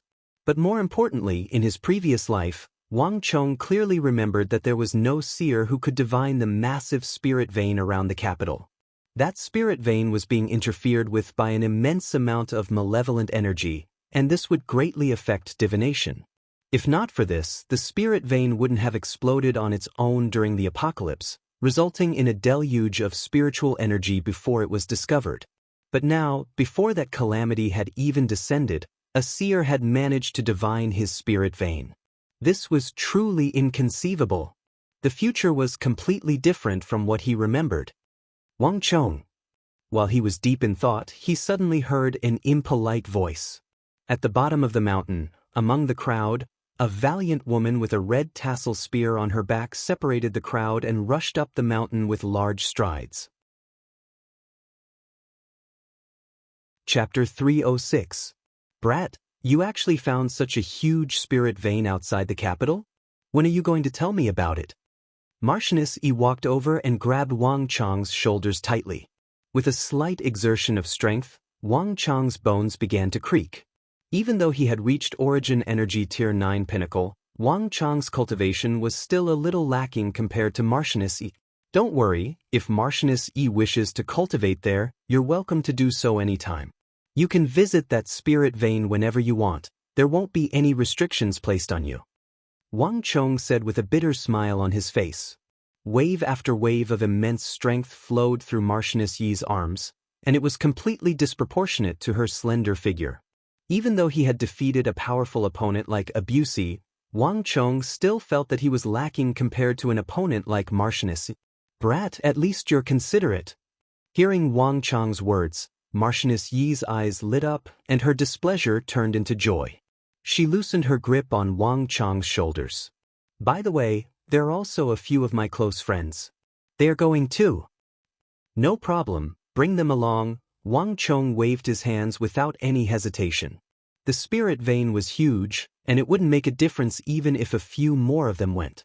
Furthermore, given the relationship between Wang Zhuyan and his second sister, Wang Chong wouldn't be so stingy. Brat, that's more like it. Marchioness Yi was delighted. She released her grip on Wang Chong's shoulders with an elated look on her face. Only after her scheme succeeded did Marchioness Yi notice the deflecting blade manner behind Wang Chong. "HM? Your manner isn't too bad." Marchioness Yi seemed to be seeing it for the first time. "It's been a long time since I built this manner." Wang Chong found it both hilarious and infuriating. Even though the Vermilion Bird Peak was a little far away, it shouldn't be impossible for him to know nothing about it, right? He had long heard from his second sister that Marchioness Yi was a martial arts fanatic, and it seemed like the rumors were true. "Luo Cheng, bring Marchioness Yi in to rest and take a look around." Wang Chong pointed at a guard of the deflecting blade manner. "Yes, young master." The guard quickly received the order and left. "Young master, what do we do now?" After Wang Chong had dealt with the terrifying Marchioness Yi, Zhao Jingdian finally spoke. Wang Chong frowned again. He looked at the crowd at the foot of the mountain in silence. "Send someone to gather a list of names and see who wants to join our deflecting blade manner. Pick a list and give it to me. Regarding the matter of the deflecting blade manner, I plan to take it one step at a time. But now, perhaps there was no need to wait that long. Now is the best opportunity," Wang Chong said resolutely as he listened to the waves of fanatical cheers. As the saying goes, good fortune is accompanied by misfortune, and misfortune is accompanied by blessings. Although he had been schemed against and caught off guard, there were two sides to every coin. If he could make good use of this matter, it could be a blessing and an opportunity for him. Slowly, Wang Chong made up his mind. Following which, Wang Chong ordered all of the guards who were sent to stop the crowd to gather a list of names. The crowd, which was originally dissatisfied because of the obstruction, was instantly stirred up. Cheers for Wang Chong's name could be heard everywhere. Probably, not even the schemer could have expected that Wang Chong's reputation in the training camp would soar because of this matter. Voila! Just as Wang Chong was sending his men to gather a list of names, a white pigeon suddenly descended from the sky. Today was bound to be an eventful day. Wang Chong opened the letter on the leg of the white pigeon, and upon seeing Big Uncle's seal on it, he was taken aback. After a moment of hesitation, Wang Chong opened the letter and began reading through it. Big Uncle Wang Zhen's letter was very ordinary, consisting of only a few simple lines. Most likely, he was asking Wang Chong if the massive spirit vein outside the capital really belonged to Wang Chong. But despite the seemingly ordinary letter, Wang Chong's heart slowly sank after reading it. In the letter, Big Uncle Wang Zhen's words were extremely polite, completely different from his usual natural and casual tone. Based on Wang Chong's understanding of Big Uncle Wang Zhen, this didn't seem like a request from him. Instead, it seemed like he was being entrusted by someone else to inquire about something. Given Big Uncle Wang Zhen's current standing in the royal court, the number of people who could make him feel so conflicted could be counted on one's fingers. Wang Chong only had to think for a moment to figure it out. HAA. Sighing deeply, Wang Chong placed the letter down. His heart suddenly felt incredibly heavy. Most likely, the person who could make Big Uncle Wang Zhen feel conflicted, making him stutter in the letter but unable to say anything, was the first prince. Previously, when he received a letter from his master, the evil emperor, saying that someone dressed in the attire of the royal guards had appeared in the vicinity of the spirit vein, Wang Chong already had an ominous premonition. And now, everything had been verified. If he wasn't mistaken, the one who sent a seer to divine the location of the spirit vein and spread the news was a prince. The one who had Big Uncle Wang Zhen write a letter to him was also a prince. The matter that Wang Chong worried about the most had finally happened. In this life, the matter that Wang Chong didn't want to be embroiled in was the War of the Princes. Vast Crane Pavilion Incident, Consort Taijin Incident, Regional Commanders Incident. All of these incidents were enough to make one tread on thin ice and shatter one's bones, but none of them could compare to the War of the Princes. Throughout the ages, regardless of which sage was alive, the War of the Princes was always the most dangerous matter. As the saying goes, a single slip brings everlasting sorrow, and looking back, 100 years have passed. Of all the conflicts and disputes, the most intense and dangerous one was the War of the Princes. The ancient Yu passed down the throne to Bo-yi, but in the end, Yu's son killed Bo-yi and dismembered him. This was the War of the Princes. Any conflict that involved imperial authority was extremely cruel and cold-blooded. In the vast Crane Pavilion incident, the Wang clan was able to survive for many years despite their failure. In the Consort Taijin incident, the Wang clan was reduced to a commoner. The regional commander's incident was the one that suffered the loss of the empire, and it had nothing to do with the Wang clan.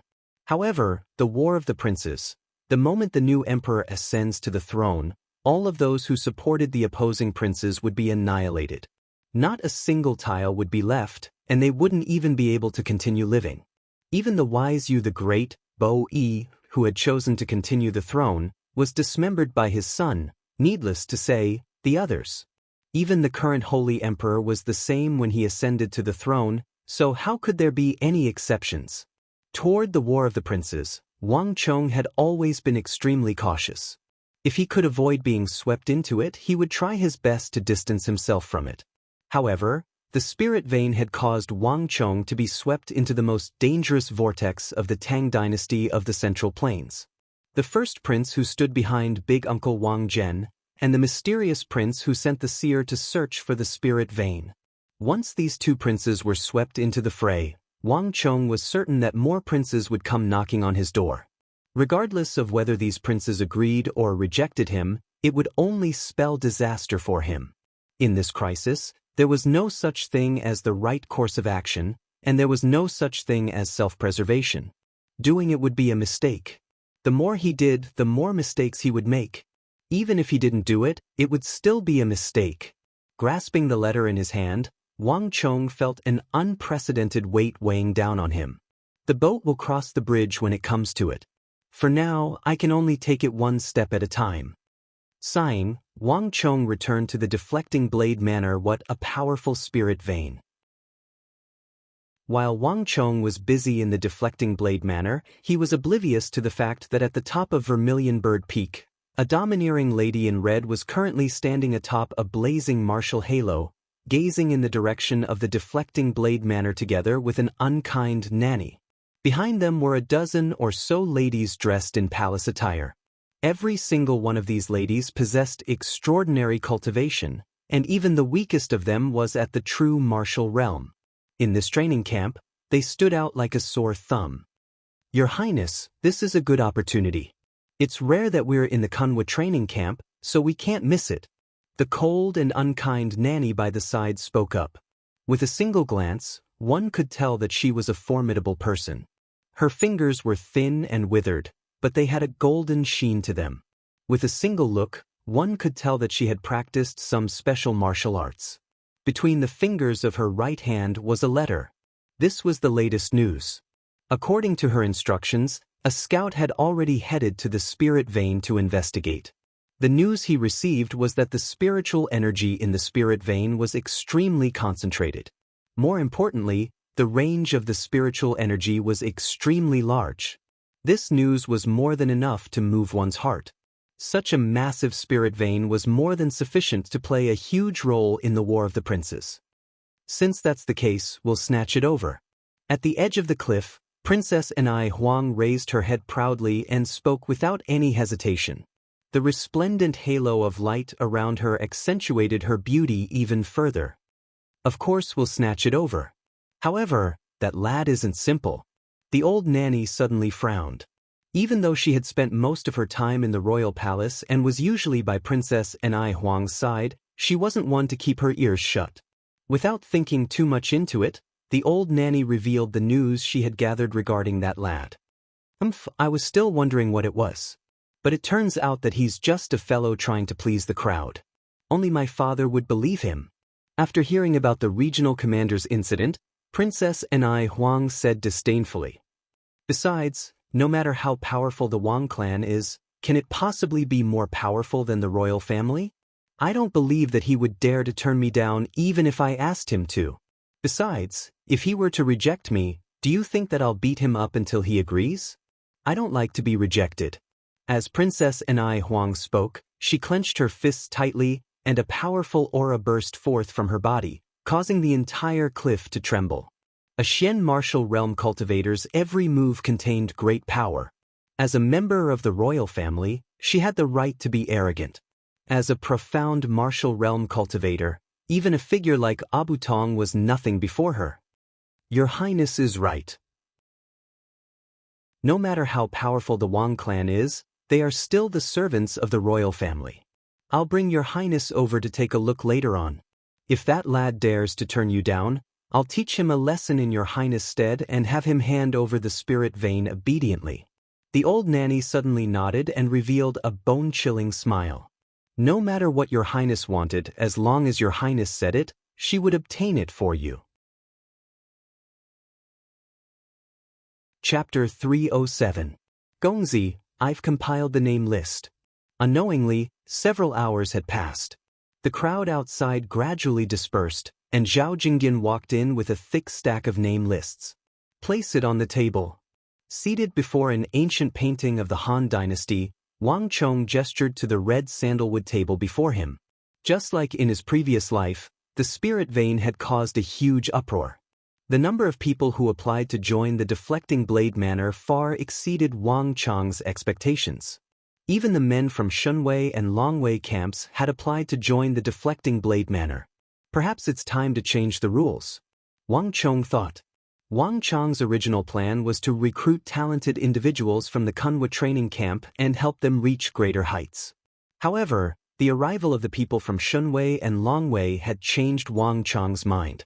Wang Chong suddenly felt that he should expand his original plan and include the people from Shunwei and Longwei as well. However, the requirements for the Deflecting Blade Manor hadn't changed. Wang Chong didn't intend to recruit ordinary martial artists. There were plenty of such people in the Tang dynasty. There were plenty of experts in the taverns in the capital who could fulfill his requirements. What Wang Chong wanted were those who possessed the ability to command, or those who possessed the potential to do so. In other words, what Wang Chong wanted were like-minded generals who could lead armies in battle in the future. Flipping to the top of the name list, Wang Chong began to recall the memories of his previous life while checking off the names on the list. Xie Qingyun, from Longwei Training Camp. I have some impression of him. Isn't he a descendant of the Xie clan? He is quite famous in the capital, and I heard that he is a righteous person. I didn't expect him to be here as well. Wang Chong glanced at a name on the name list and fell into deep thought. The number of talented generals from Shunwei and Longwei camps were nowhere near as outstanding as those from the Kunwa training camp. However, some of them were not bad. Although Xie Qingyun's aptitude couldn't be compared to the 100 stars in Kunwa training camp, he was still an outstanding existence in the 3 great training camps. In Wang Chong's memory, he had reached the rank of a senior commandant, a high-ranking officer in the army. As a descendant of a large clan, he must have been influenced from a young age. His aptitude should be pretty good. What he lacked was the determination and hard work to improve himself. To be able to become a senior commandant, he should have some talent in commanding. If we can summon him to Deflecting Blade Manor and give him some help, he might be able to break through his shackles and reach a level he never reached in his previous life. Wang Chong thought to himself. There were countless possibilities in the future. As long as one tried, there would only be many possibilities. However, Xie Qingyun's reminder reminded Wang Chong of another Longwei training camp disciple. This person was of low birth in Longwei training camp. He was just the son of an aristocratic family, and his family did not seem to care much about him. However, for the sake of his family's reputation, he was still sent to Longwei training camp even though he was the son of a concubine. This sort of thing was very common among the great clans. I found him, Wei Anfang. A moment later, Wang Chong's eyes lit up. He had finally found this unassuming name in the crowd. The current Wei Anfang was probably in his most dire straits. No one in his clan valued him, and he didn't have much of a presence in Longwei training camp. He had even gotten into a conflict with his elder brother. If not for the fact that he was so obscure and unimportant, Wei Anfang might not have come to Deflecting Blade Manor. Lifting his brush, Wang Chong unhesitatingly underlined Wei Anfang's name. In Longwei training camp, Wei Anfang was definitely one of the more accomplished ones. The army he led had performed beyond imagination in several major battles. He was an existence that could loyally carry out plans and orders to an extraordinary degree. Every great general needed exceptional leadership skills, but more importantly, every imperial great general needed to be able to completely understand their tactics and strategies and have subordinates that could carry them out perfectly and faithfully. Wei Anfang was definitely such an existence. His talents weren't too outstanding, be it in cavalry, infantry, or archers. He was completely different from Sun Jiming and Chen Bureng. But as a loyal, perfect, and nimble subordinate, Wei Anfang was an indispensable talent to every great general with grand ambitions. More importantly, Wang Chong knew that Wei Anfang was a late bloomer. His career in the Longwei training camp was nothing special. His meteoric rise only came after he left the training camp. Through the many battles, he was reborn and became one of the few rising stars of Longwei training camp. If he were to recruit him now, he would definitely become his most reliable comrade in the future. Jingdian, send this person an invitation. Tell him that he doesn't need to undergo the examination and can come here directly. Wang Chong pointed at Wei Anfang's name and said to Zhao Jingdian. Hearing Wang Chong's words, a hint of astonishment flashed across Zhao Jingdian's eyes. He truly couldn't tell what kind of ability this Wei Anfang had to have Wang Chong invite him to Deflecting Blade Manor without even needing to undergo the examination. Furthermore, this was before the list of candidates had been approved. Yes, Gongzi. Even though Zhao Jingdian was doubtful, he still turned around and meticulously carried out Wang Chong's orders, preparing the invitation.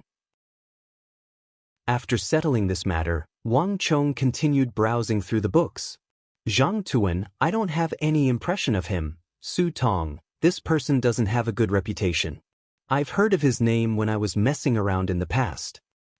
Huang Yanwu, give him a chance when the time comes. Shi Rongrong. Seeing that one of the names belonged to a female, Wang Chong pressed his forehead and felt a headache coming on. There were quite a few ladies in the Deflecting Blade Manor this time around. When Wang Chong was planning for the Deflecting Blade Manor, he didn't intend to recruit any ladies. Of course, Marchioness E was an exception.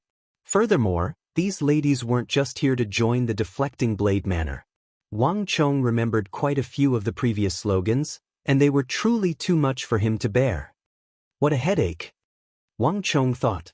This matter had truly exceeded Wang Chong's expectations. It was impossible for him to simply reject all of them. Every single one of these ladies had powerful backgrounds, and there was no telling if there was a vicious character like Marchioness E among them. If they were to cause a ruckus, it would be a huge headache for Wang Chong. But to recruit ladies, this was something that Wang Chong had never considered before. Furthermore, there was another doubt in Wang Chong's mind. The spirit vein isn't bad, but why would so many ladies suddenly appear here? This is way too bizarre. Wang Chong thought. Calming himself down, Wang Chong continued browsing through the names below and marked them down one by one. After an unknown period of time, just as Wang Chong was in the midst of marking down the names, the soft voice of a lady suddenly sounded in his ears. Even though the voice was pleasant, it carried an air of superiority and arrogance. Where is Wang Chong? Who is Wang Chong? Hurry up and come out. Wang Chong lifted his head from the pile of documents in bewilderment. The voice seemed to have come from outside, but it didn't seem to be Marchioness Yi's voice. Boom! Before he could process what was going on, a deafening explosion sounded. The gates of the courtyard seemed to have been kicked open, and a powerful shockwave swept through the room. Even Wang Chong was affected by the shockwave. Pung pung, the sound of something falling to the ground could be heard. Other than wooden planks, there was also the sound of a human body. Without a doubt, Wang Chong knew that the guards at the entrance had been kicked away. Damn it, who in the world is it? Rage flashed across Wang Chong's eyes as he slammed the table and stood up. It was one thing for them to barge into the deflecting blade manor, but to even injure his guards. Opening the gates, Wang Chong was taken aback the moment he stepped out. At the main entrance, a group of young but aggressive women in palace attire and a cold, seemingly very powerful old nanny were blocking the entrance. In front of those women, next to the old nanny, there was a tall and slender woman with skin as white as snow, beautiful features, and a frosty expression. She was standing on a ring of pink light that was as dazzling as flames, and she was sweeping her gaze over the crowd in a bossy manner. Around her, the imperial army guards that Wang Chong had transferred over from Uncle Li Lin were kneeling around her with their heads lowered. "You are Wang Chong?" Hearing the commotion, the frosty woman immediately turned her head and looked in Wang Chong's direction, a haughty and lofty air about her. Wang Chong was taken aback by the sight of the lady. Wang Chong didn't recognize the lady, but Wang Chong recognized the resplendent martial halo beneath her feet. Even though Wang Chong had only caught a glimpse of it from afar on the night of the Gogurian's assault. Princess Enai Huang. A thought flashed across Wang Chong's mind. In that instant, Wang Chong suddenly felt a bad premonition. "I am asking you a question." Unable to get an answer, Princess Enai Huang said impatiently, "I am. May I know what matter your highness has with me?" Wang Chong said as he walked down the stairs. "Since you're the one in charge, that's for the best." Princess Enai Huang left the guards of the deflecting blade manor behind and headed straight for Wang Chong. Behind her, an old nanny with a cold expression and a group of maids in palace robes walked over. "It is Wang Chong's honor to have your highness grace us with your presence. May I know the reason for your highness's visit at this time?" Wang Chong calmly walked over and gestured to the guard at the side. "Bring a pot of tea over." "There's no need for that." Before Wang Chong could finish his words, Princess Enai Huang had already interjected. "Since you know who I am, things will be much easier. I heard that you have a spirit vein in your possession. Hand it over." Her voice was firm and brooked no room for doubt. With just a glance, a palace maid immediately walked over and placed a blank land deed on the red sandalwood table that Wang Chong was drinking tea on.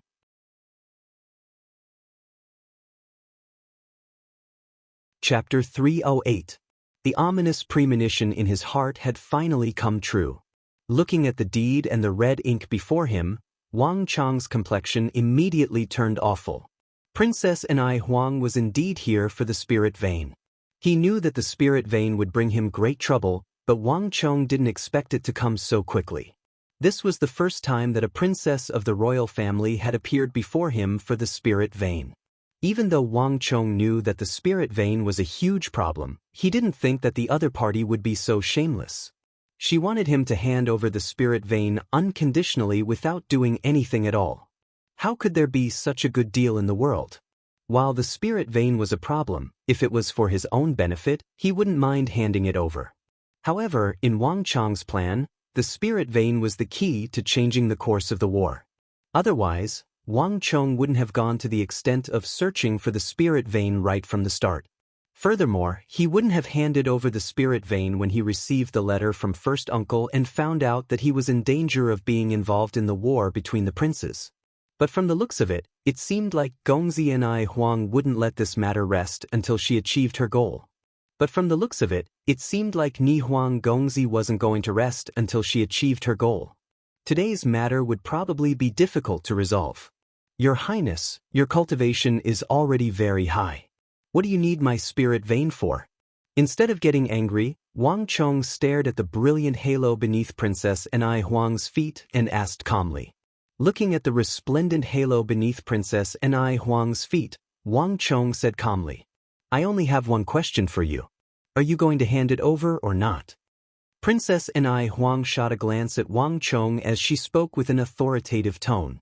"Lad, I know that you are Duke Jiu's grandson, but since Princess Enai Huang has already asked about it, you should obediently hand over the spirit vein. Kid, I know you're Duke Jiu's grandson.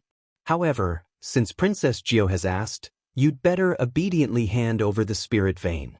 Lad, I know that you are Duke Jiu's grandson, but since Princess Enai Huang has asked about it, you should obediently hand over the spirit vein." That's right, what nonsense are you spouting? Since Princess Anai Huang wants you to hand it over, you should just hand it over. Cooperate obediently, and you won't have to suffer any physical pain. Behind Princess Anai Huang, the two palace maids spoke up impolitely as if saying, "It's your honor that Princess Anai Huang is interested in your possession." As for Princess Anai Huang, even the sage emperor would have to spend money to purchase his 3 meals a day, as well as the necessities that he needed. The princess didn't say a word and wanted to take a spirit vein from me unconditionally. What if I say no? Wang Chong laughed angrily. That's not up to you.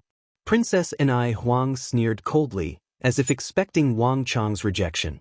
So, with a flash of light, Princess Anai Huang's silhouette flickered, and her snow-white hand, which was even more powerful than a pair of metal pincers, shot toward Wang Chong's wrist.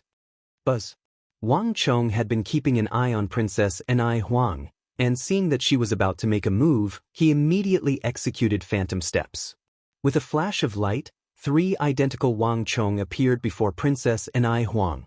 Princess Anai Huang had always been haughty, and she didn't think much of Wang Chong in this trip to the deflecting blade manor. As a result, she was caught off guard and missed. Princess Anai Huang was taken aback for a moment, but she didn't chase after Wang Chong. Instead, she turned to the old nanny and sneered coldly. "Nanny, how is it? Didn't I tell you? That lad refuses a toast only to be forced to drink a forfeit. If I don't give him a taste of his might, he won't hand it over willingly." Your highness, don't worry. Leave this lad to me."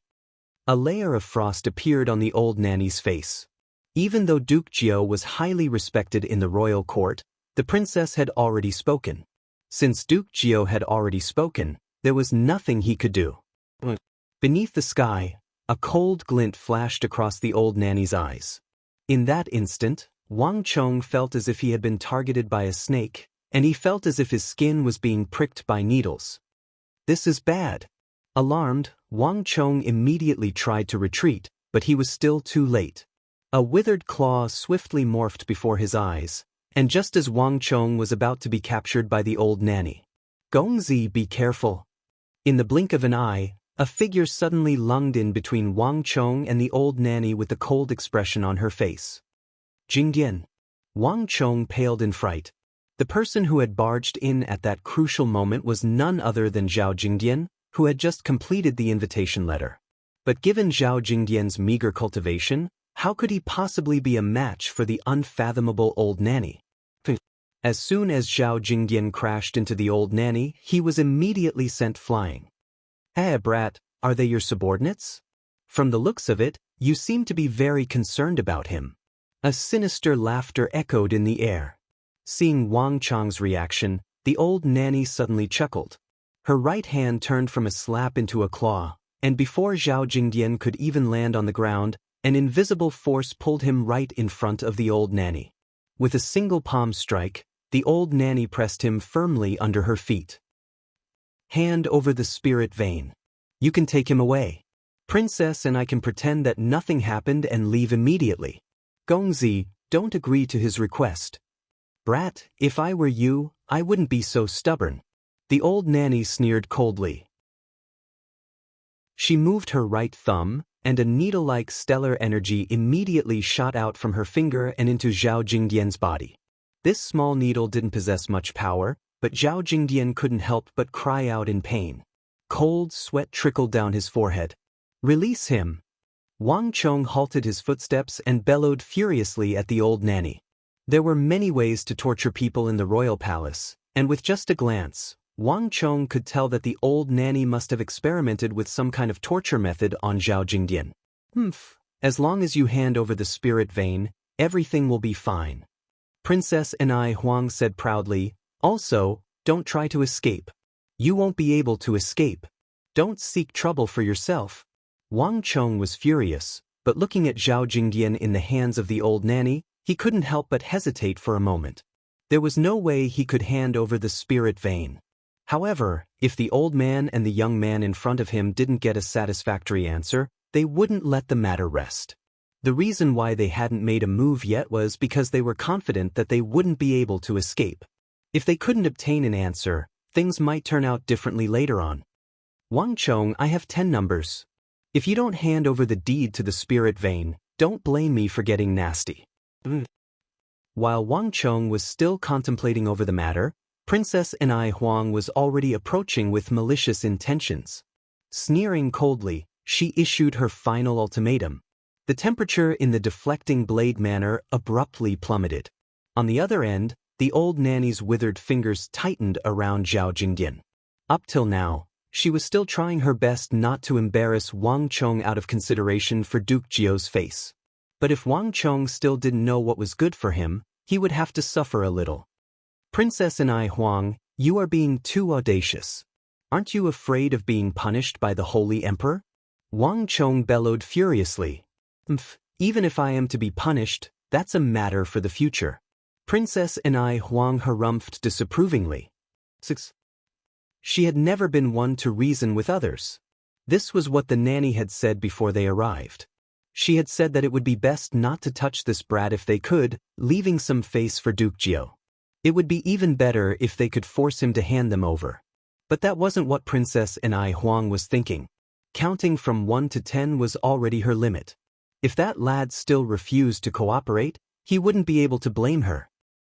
I must make him suffer a little. Princess Anai Huang clenched her fists tightly as she thought. Wang Chong fell silent. Even though Princess Anai Huang didn't say anything, Wang Chong could sense the malice in her eyes. It's impossible for me to escape. Wang Chong stood there as thoughts ran through his mind. Even though he had only interacted with them twice, Wang Chong could tell that the cultivation of the royal princess and the old nanny had far surpassed the true martial realm, reaching an unfathomable level. Before him, the strength of the two of them was overwhelming. It seems like this matter won't end peacefully. Wang Chong's heart sank. In the face of absolute power, everything was useless. Furthermore, the young lady before him was a descendant of the royal family. Most restraints and restrictions were useless against her. But it wasn't his style to just sit and wait for death. Suddenly, an idea flashed through Wang Chong's mind, and he had an idea. Princess Anai Huang, the spirit vein isn't of much use to someone of your cultivation. If I'm not wrong, you must be here for the second prince, right? I was wondering what you were going to say. Who doesn't know that the second prince is my elder brother from the same mother? If you are trying to pull some tricks, I advise you to give up on the thought. Flicking her finger, Gongzi Anai Huang said disdainfully. Right, it's 9 now. There's only one number left. Have you thought it through? As expected. Hearing those words, Wang Chong's heart calmed down. Back then, he wasn't too involved in the affairs of the royal palace, so his knowledge of them was limited. He needed the other party to admit it personally before he could match them up. The second prince is indeed here for him. Wang Chong thought. The royal family was the most discordant in the world, and it was also the most scheming against one another. Princess Anai Huang could never have imagined that her casual words had opened up many secrets in Wang Chong's heart. If Wang Chong recalled correctly, the second prince had suffered from some kind of serious illness when he was 16 or 17. This illness placed him in an extremely disadvantageous position in the intense struggle for the throne. It was also due to this that his younger sister, Princess Anai Huang, sympathized with her elder brother from the same mother, and she was eager to help him. The reason why she was demanding the spirit vein from him was because of the second prince. However, Princess Anai Huang probably didn't know that the second prince's illness had long been cured, but he had never shown it to the other party. On top of that, he knew that Princess Anai Huang was favored by the second prince, so he had been hiding it from her and making use of her. But on the surface, the second prince had always acted like an elder brother, doting on Princess Anai Huang. Chapter 309. The second prince was simply too scheming, deceiving even his own younger sister. This made Wang Chong dislike him deeply. While this might be a means of survival in the struggle for the throne, it wasn't a valid reason to deceive everyone around him. It's impossible for him not to know that Princess Anai Huang was in the same training camp as me. Perhaps, even Princess Anai Huang's appearance in the Kunwa training camp was his intention. After the matter of the spirit vein was exposed, The second prince might have known that Princess Ni Huang would make such a move, which is why he didn't make a move. As these thoughts flashed across Wang Chong's mind, he recalled the reputation of the second prince and the deeds he had done in his previous life, and the discomfort he felt grew. If he were to be embroiled in a power struggle, even the purest of princes would find themselves in trouble. This was also the reason why Wang Chong didn't want to get involved too early. Princess Ni Huang, do you think that you can help the second prince just because you obtained the spirit vein? Wang Chong coldly snorted. Instead of retreating, he strode toward Princess Ni Huang fearlessly. Regardless of whether Princess Ni Huang was aware of the second prince's true character or not, he had to find a way to get past this hurdle. Brat, what tricks are you up to? The old nanny was an experienced person, and she could tell that something was amiss. With a single look at Wang Chong, she knew that Wang Chong was up to something. But this time she was wrong. Ha! Wang Chong chuckled, paying no heed to the old nanny. Princess Ni Huang, do you know that General Li Yichao's army has already been defeated at the Black Mountain, and yet you are still in the mood to steal my so-called spirit vein? Princess Ni Huang had already made up her mind to ignore whatever Wang Chong said, even if his words were like lotus blooming on the tip of his tongue. But upon hearing the name General Li Yichao, both Princess Ni Huang and the old nanny's faces warped. Brat, how dare you lie to me? Princess Ni Huang's face suddenly turned cold. So, Wang Chong's vision blurred, and before he could even react, he felt someone grabbing his wrist.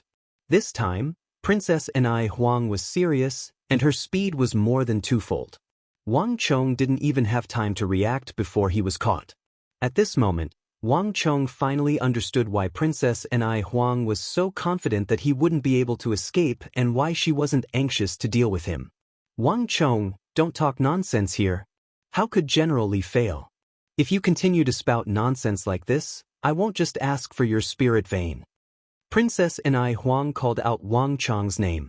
Her eyes were filled with rage, as though a layer of frost had formed over them.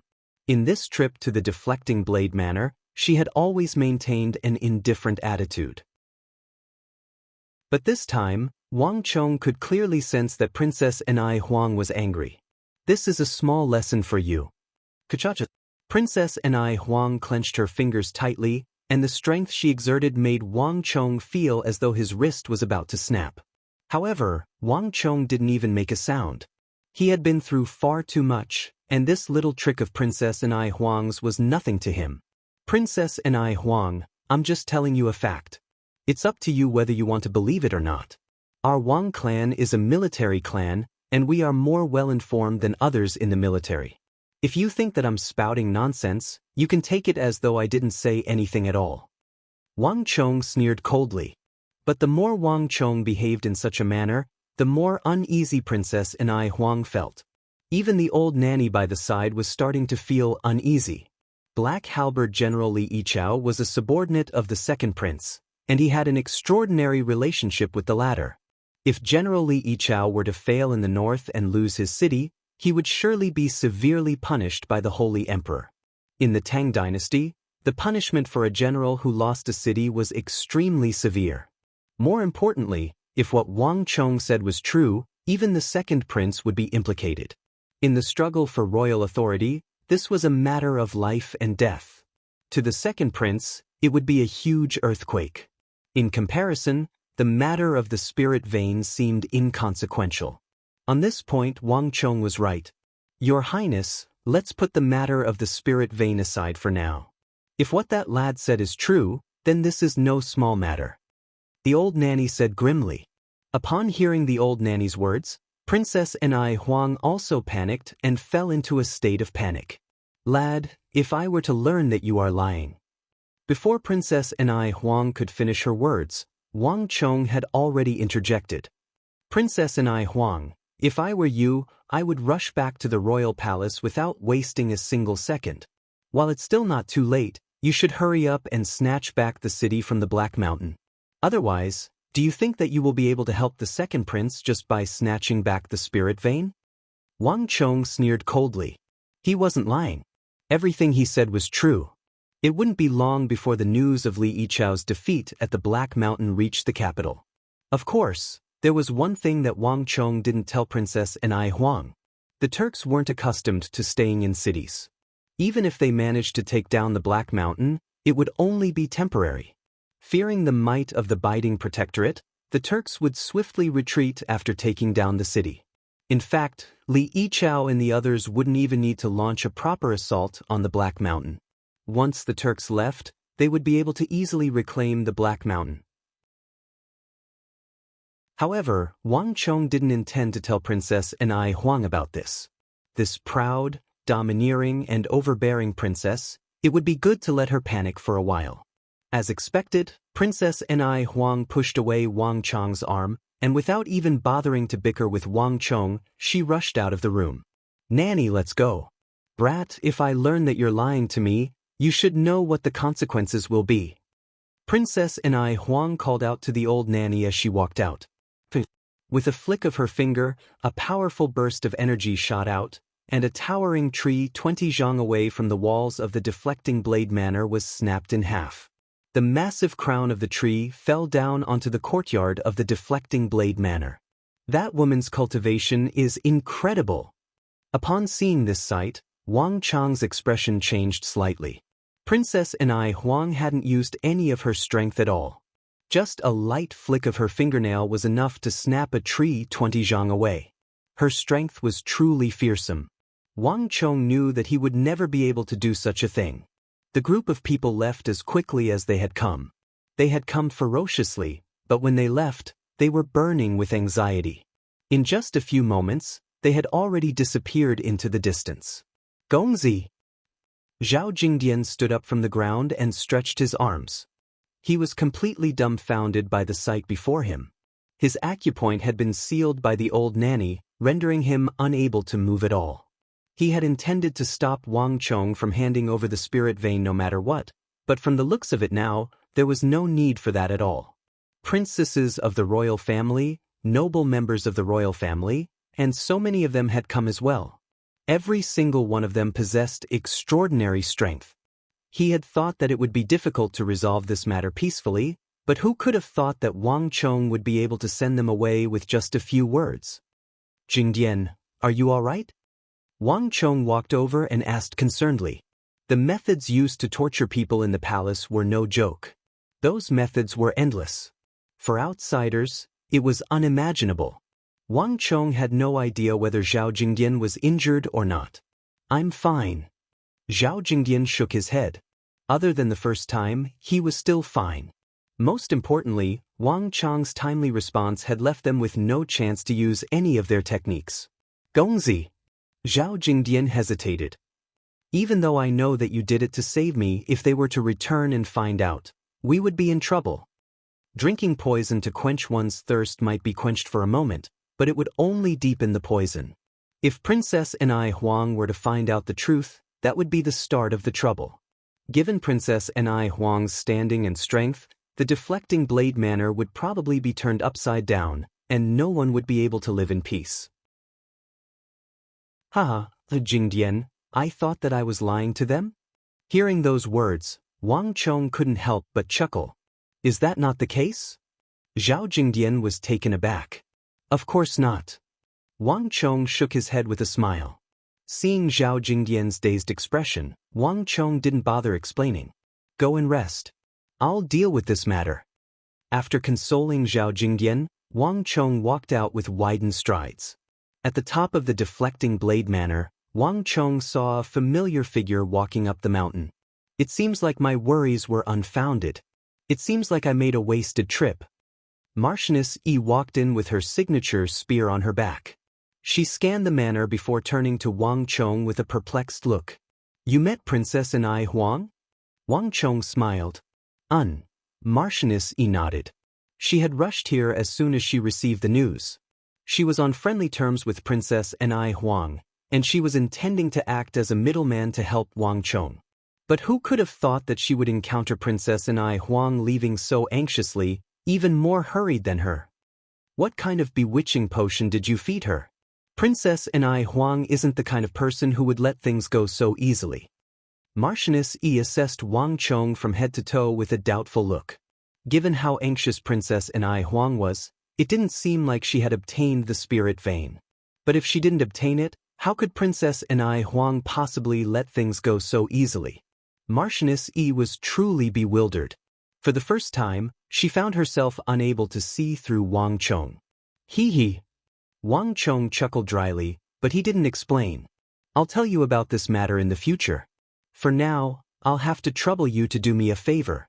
I've gathered a lot of names in my room, and there are quite a few ladies among them. I don't know a single one of them, so I'll have to trouble you on this matter. Marchioness Yi's arrival was timely. Wang Chong pondered for a moment. Since the deflecting blade manor wanted to expand its influence, it was impossible for it to have no ladies at all. Furthermore, rejecting all of them would bring some trouble as well. As long as he controlled the numbers, it would be fine. Poochie. Chapter 310. Marchioness Yi, what are you laughing at? Wang Chong was perplexed. Could it be that he had just told a funny joke? Furthermore, that gaze was really uncomfortable. Hee hee, brat, do you know why so many ladies suddenly appeared? Marchioness Yi couldn't help but laugh. Those words left Wang Chong surprised. It was a question that struck a chord in Wang Chong's heart. He was still perplexed by the matter, but Marchioness Yi seemed to know something about it. Marchioness Yi, you know? Wang Chong's curiosity was piqued. Hee hee, look at your expression, it's too hilarious. Marchioness Yi clutched her stomach as she laughed even louder. Marchioness Yi, hurry up and speak. What is going on? Seeing Marchioness Yi trying to keep him in suspense, Wang Chong stomped his feet anxiously. Hee hee, think about it. Can't you guess it at all? Marchioness Yi's gaze toward Wang Chong grew even more bizarre. How would I know? Wang Chong was filled with hatred. Marchioness Yi's words left him wanting to beat her up. Yet, she was so powerful that he wasn't a match for her. Just as he was gritting his teeth in hatred, a thought suddenly flashed across Wang Chong's mind.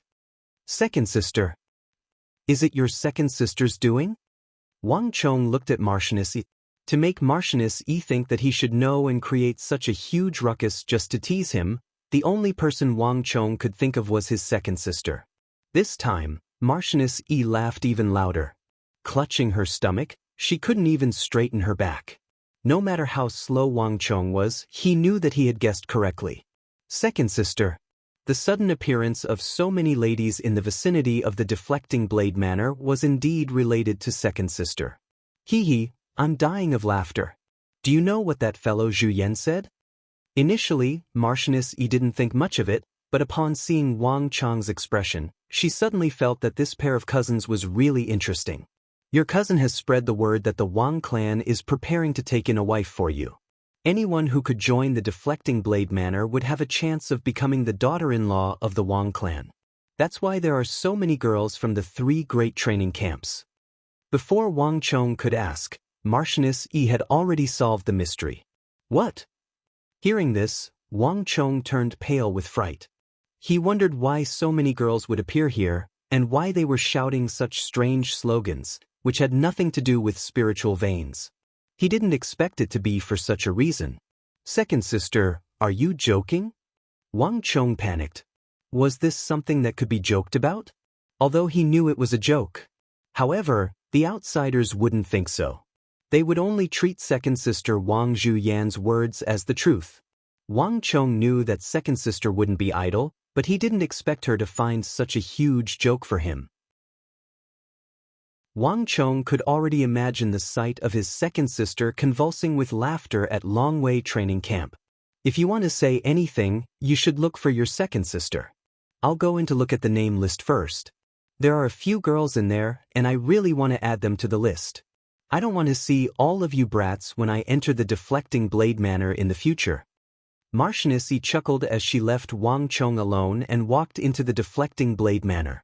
Black lines streaked across Wang Chong's face. Despite being ridiculed by Marchioness Yi, he was unable to refute her words. Second sister, isn't this fellow messing around? After giving it some thought, Wang Chong realized that this matter couldn't be ignored.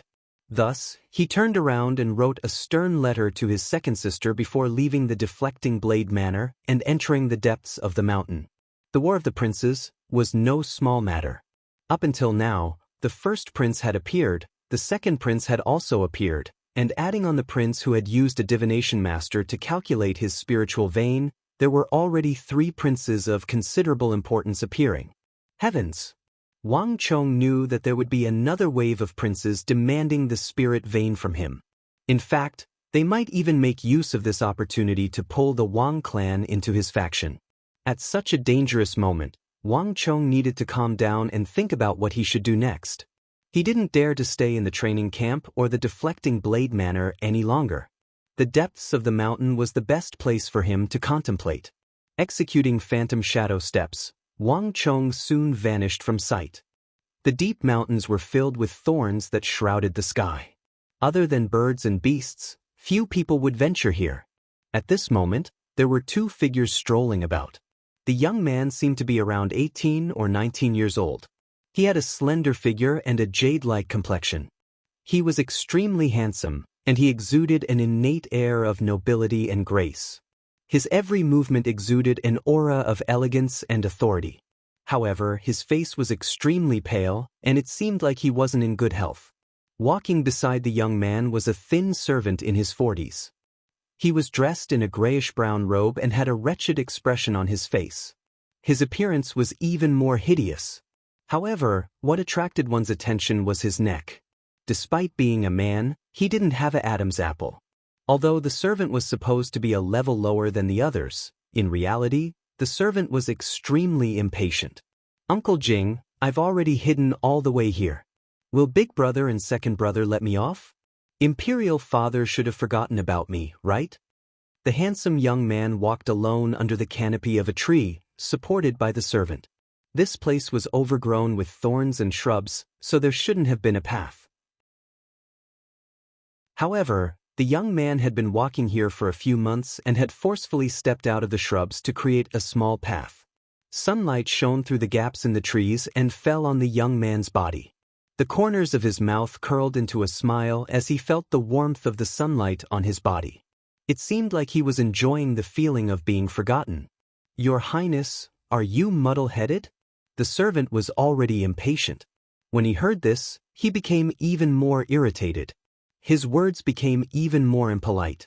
"As a member of the royal family and a descendant of the Holy Emperor, you should be closer to your father so that you can receive the favor of the Holy Emperor and ascend to the throne.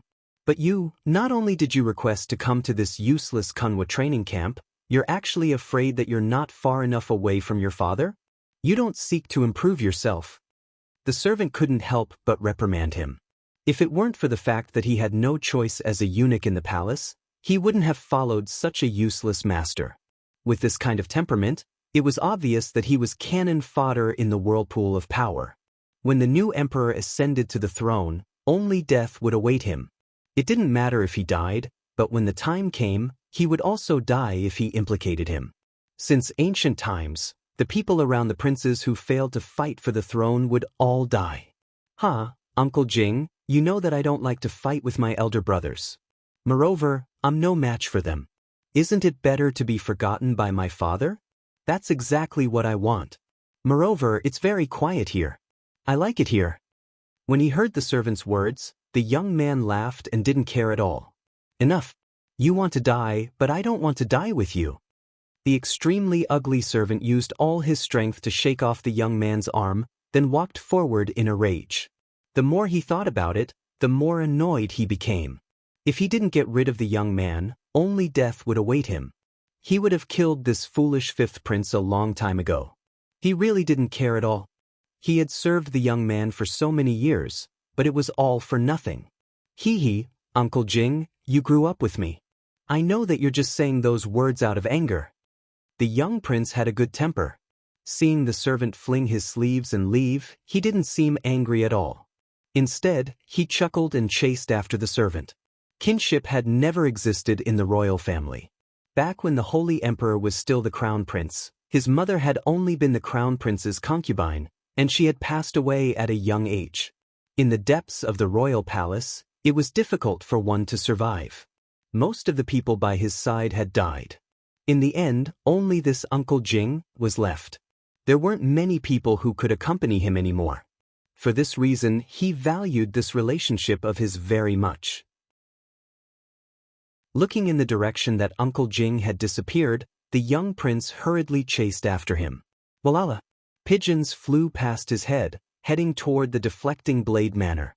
Seeing those pigeons hurriedly flying past, for some reason, Wang Chong heaved a long sigh of relief. It seemed like his decision to leave the training camp was a wise one.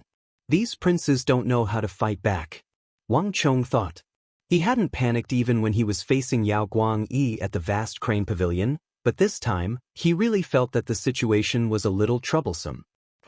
With a leap, Wang Chong shot forward like an arrow amidst the tremors of the tree branches.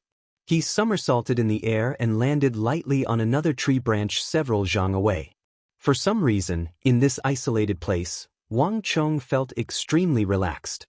His mind was clear, and his mood was much better. "Don't follow me." Suddenly, a furious voice sounded in his ears. In the depths of the mountain, it was exceptionally piercing. Wang Chong's sword-like eyebrows twitched in shock. "There's someone here? You're such a disappointment." The angry and rude voice came from afar again, as if it was reprimanding someone. Weird. Hearing this voice, Wang Chong suddenly felt a tinge of curiosity. Even though not everyone was confined to the Kanwa training camp, at least 90% of them were restricted from leaving as they pleased. It was entirely due to Zhao Qianxiu that Wang Chong was able to enjoy this convenience. This was also the reason why Wang Chong chose Zhao Qianxiu as his disciple when he first entered the Kanwa training camp. So, Wang Chong leaped from the tree branch to the southwest. A moment later, at a distance of 30 to 40 zhang, separated by layers of leaves, Wang Chong caught sight of a middle-aged servant and a handsome young man standing together, seemingly in an intense argument. At first glance, Wang Chong didn't think much of it, only thinking that he had never seen such a person before in the Kanwa training camp. But on the second glance, Wang Chong's eyelids twitched uncontrollably. Li Heng! Like a bolt of lightning, Wang Chong had never imagined that he would see the fifth prince Li Heng here. In this world, there weren't many people who had seen Li Heng and knew of the fifth prince. But in the other world, there was almost no one who didn't know of the fifth prince. The reason was very simple. Chapter 311. Boom! Looking at the two figures in the distance, Wang Chong's heart was in turmoil. The outside world didn't know much about the future son of heaven. Even Wang Chong didn't know that the other party was in the same training camp as him. Furthermore, it was in the most inconspicuous and lowest-ranking camp of the three camps, a training camp for commoners. This was truly surprising. While Wang Chong was still in shock over his unexpected discovery in the mountains, he suddenly heard a crisp slap. Looking over, Wang Chong saw that the gray-robed servant had actually slapped fifth Prince Li Heng. Audacious! A hint of rage flashed across Wang Chong's eyes. Pushing his speed to the limit, Wang Chong abruptly cut in between the servant and fifth Prince Li Heng. With a single slap, he sent the gray-robed servant flying and helped the fallen future emperor up. "Li Jingzhong, you sure have guts." Wang Chong turned around and bellowed furiously at the eunuch. At this point, killing intent had already surfaced in his eyes. Since the fifth prince was here, the middle-aged servant serving him was, without a doubt, the infamous chief eunuch Li Jingzhong of the later generations who toyed with politics. The latter had an even more resounding name, Great Eunuch Li Fugua, the #1 treacherous official during the chaotic era of the Tang dynasty. In the Central Plains after the passing of the Holy Emperor, if there was one person that everyone hated, then it must be Great Eunuch Li Fugua. In his previous life, countless people wanted to assassinate him, drink his blood, and feast on his flesh. If not for this bastard, the resurgence of the Tang dynasty wouldn't have been interrupted. It could be said that he was the one who single-handedly ruined the last hope of the Tang dynasty. Forget it. Just as Wang Chong was considering whether or not he should take this opportunity to kill off Li Jingzhong before he had fully grown into the treacherous hero he would later become, a mellow and gentle voice entered his ears. Prince Li Heng rubbed his purple face, but his expression was exceptionally calm and indifferent. Uncle Jing didn't do it on purpose. It was just an impulsive mistake. On the other side, Li Jingzhong's body was also trembling. His face was pale and he was quite frightened. He really didn't do it on purpose. Although he had always been bullied by this fifth prince, and the thought of teaching him a lesson had been lingering in his mind, he had never really thought of slapping him. It was not a small crime for a servant to slap his master. He had completely lost his mind from anger. What was even more unexpected was that in such a secluded and uninhabited mountain, he was actually seen by someone. If word of this got out, how could he still have his life? "I'm sorry, Your Highness. I was confused." Li Jingzhong's reaction was also fast. He slapped himself heavily in the face a few times. "You can say that, Uncle Jing. I know that you didn't do it on purpose." The fifth prince waved his hand, his expression the same as ever. At this sight, Wang Chong fell into deep thought. It wasn't without reason that the fifth prince had been able to become an emperor and receive the attention of the Holy Emperor. Putting aside everything else, just his extraordinary breadth of mind and temperament made it impossible for a normal person to compare to him. The nobles of the imperial family were of noble birth. If it were any other prince who was slapped by a servant, they would have already flown into a rage. But he was able to maintain his usual expression, unperturbed, but at the same time, he didn't seem weak or incompetent. This was not something that every prince could do. "Young master, how should I address you?" Fifth Prince Li Heng looked at Wang Chong said. Compared to Uncle Jing, he was more curious about this youth's background. This youth was clearly younger than him, but he seemed to be very familiar with him. But Li Heng couldn't remember where he had met him before. "That's right. And who are you? Just what are you up to, acting so sneakily?" When Li Jingzhong heard this, he immediately seized the opportunity to counterattack. He had almost been scared to death just now. If the news of him beating up a prince were to be spread by this brat in front of him, he would immediately die. Moreover, Li Jingzhong felt an even deeper sense of unease. Just how did this brat know that he was called Li Jingzhong? Even in the depths of the palace, there shouldn't be many people who knew his name, right? Yet, this unknown lad from Kunwa training camp was actually able to call out his name in an instant. That was truly absurd. If possible, Li Jingzhong wanted to think of a way to kill this brat. "Speak. Did the first prince send you here?" Slap. Before Li Jingzhong could finish speaking, Wang Chong slapped him across the face with such force that his body swayed and half his face swelled up. Let alone Li Jingzhong, even Prince Li Heng was left dumbfounded by this move. Before beating a dog, one had to look at its master. Since Wang Chong knew his identity, he knew that he shouldn't do anything to him. "I hit you in place of the fifth prince. His Highness can ignore it, but I can't not teach you a lesson. When did a eunuch of the palace become so arrogant as to strike a prince? Do you want me to report this to the Imperial Clan Court or the Court of Judicial Review?" Wang Chong coldly said, his tone extremely domineering. "Let me tell you something. I am called Wang Chong, a descendant of the capital's Wang clan. My grandfather is Wang Jioling, my big uncle is an important official of the court, and my father is Wang Yan. If you want to report me, go ahead." These words made Li Jingzhong's face even paler than before. Even Li Heng appeared shocked, as if he was seeing this youth for the first time. The capital's Wang clan, a clan of ministers and generals. Even a prince like him had to look up to Wang Chong's status. But what truly left Li Heng shocked was something else. "You are Wang Chong?" Li Heng assessed Wang Chong from head to toe in astonishment. In the Tang dynasty, this name didn't need any background to set it off, because he himself was already famous. Even a prince deep in the palace knew that an incredible youth called Wang Chong had recently appeared in the capital. The rumors on the streets said that Wang Chong wasn't even 16 yet. Li Heng hadn't believed it at first. But now, Li Heng realized that Wang Chong's true age was even younger than he had imagined. As for Li Jingzhong, he was truly frightened out of his wits. The current him was far from reaching the level where he could blot out the heavens with one hand and reach the highest position. No matter how formidable he was, he had relied on the fifth prince's trust, not his own authority. Right now, there were still many things that he was afraid of. At the very least, this descendant of the Wang clan made him extremely fearful. How refreshing! Wang Chong saw all of this, and he felt incomparably exhilarated. To give those common people who hated Li Jingzhong to the bone a tight slap, this feeling was truly refreshing, even more so than advancing to a higher realm in cultivation.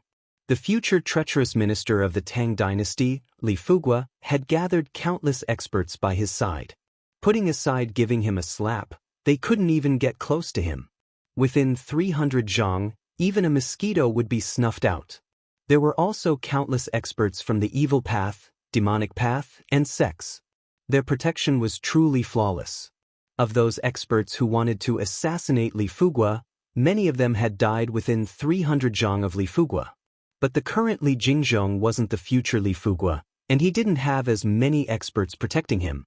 To think that he couldn't even retaliate against Wang Chong was truly satisfying.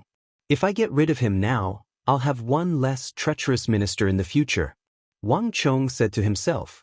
Li Jingzhong, or rather, Li Fugua, was the first eunuch to become prime minister. He was the first eunuch to monopolize power and interfere in the affairs of the court. In the future, the Tang dynasty would fall into ruin, and this person would be the instigator. If he were to kill him now, perhaps he would have one less treacherous minister in the future. The Tang dynasty would also have a chance of survival. But this thought only flashed through Wang Chong's mind for a moment before Wang Chong himself extinguished it. A sword had two edges. If there was a front, there was a back. Although Li Jingzhong was a treacherous minister who brought disaster to the country and the people, he wasn't completely useless. At the very least, he had been of great help to Li Heng in his early days. He was a schemer and crafty person, and in the intense struggle for the throne, he had helped Li Heng time and time again escape the schemes of the other princes. This was also the reason why Li Heng trusted him so much that he didn't even curse him when he was slapped. But this also created the treacherous minister Li Fugua, who would monopolize power in the future. However, there was another reason why Wang Chong didn't want to touch him. In the early days, Li Heng, because of his birth and weak body, was unable to cultivate martial arts. As a result, he didn't want to improve himself. But this was the complete opposite of Li Jingzhong's desire for power. Thus, in the early days, Li Jingzhong had been constantly urging, and even pressuring Li Heng, hoping that he would strive to improve himself. In this period of time, the two of them shared the same interests and goals. One could say that Li Jingzhong was doing all he could to help Li Heng. This was a honeymoon period for the two of them. It seems like Li Jingzhong hit Li Heng for this reason. In a flash, Wang Chong suddenly understood what was going on. The reason why the fifth prince Li Hengsu chose to hide in the depths of the forest after arriving at Kunwa training camp was due to his personality. However, what Li Jingzhong wanted was power. He wanted supreme power, glory, and ambition. The two of them must have gotten into an argument over this. Your Highness, pardon my offense. I didn't think that Your Highness would be in the same training camp as me.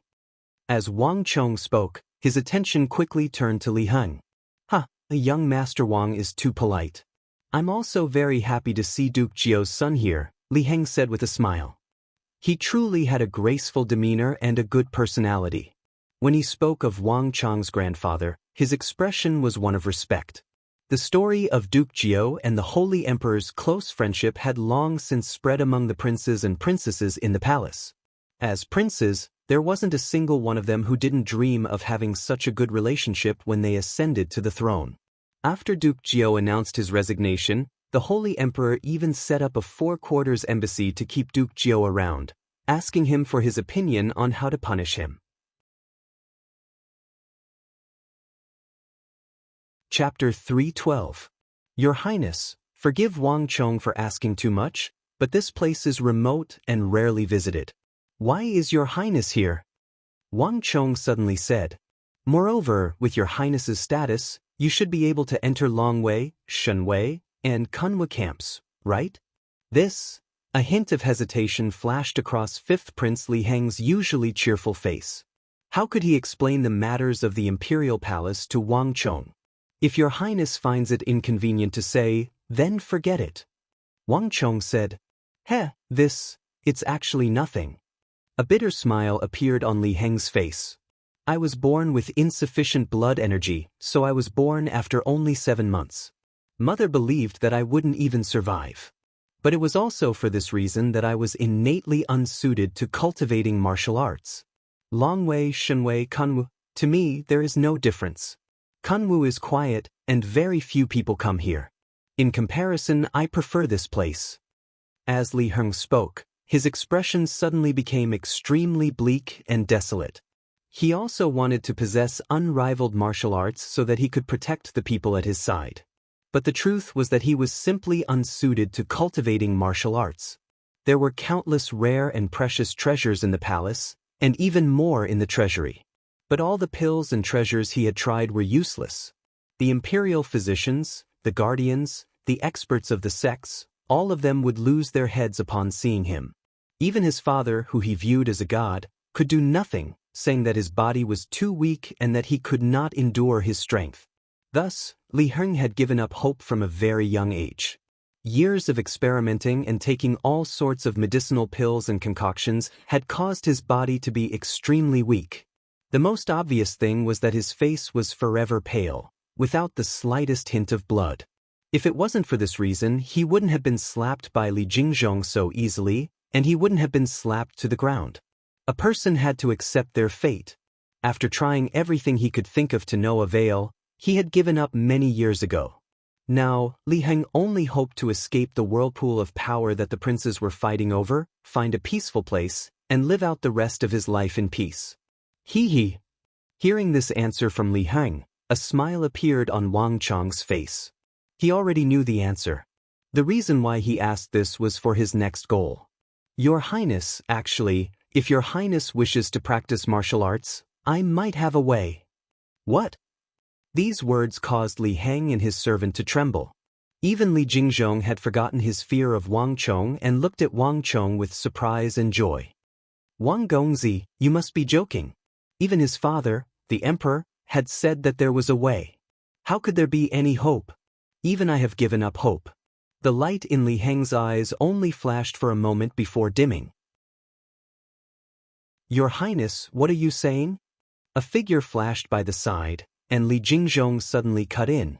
The great ambition and desire in his heart won over his wariness and fear towards Wang Chong.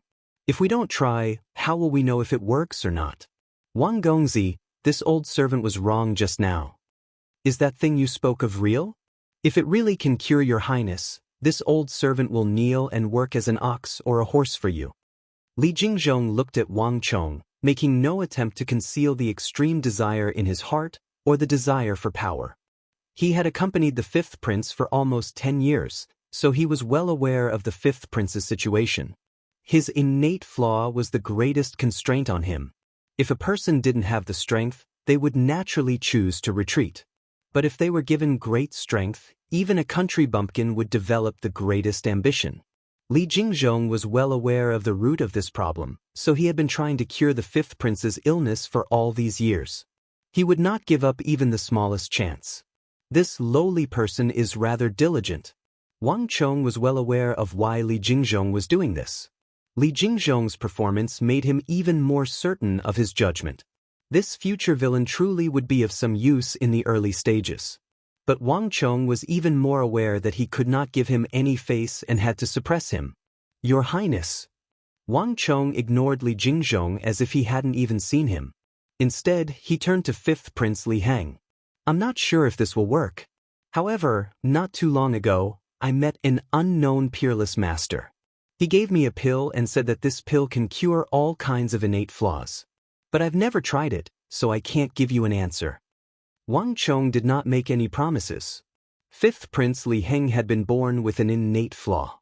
Other people were born in October, but he was born in July. Without 3 months, many things in a person would not be able to fully develop.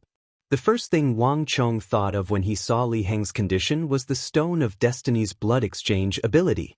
Blood was the source of all qi, and the first step in cultivating martial arts was to absorb heaven and earth origin qi into one's blood. If he could exchange one person's blood, he might be able to solve Li Heng's problem. But whether it would work or not, Wang Chong had never tried it, so he did not dare to be certain. Besides, Wang Chong did not want the secret of the Stone of Destiny to be known by others. Wang Gongzi, there's no need, Li Heng habitually wanted to refuse, but upon seeing Li Jingzhong's pressing gaze, he could only bitterly smile and nod. Wang Gongzi, then I'll have to trouble you. What do I need to do?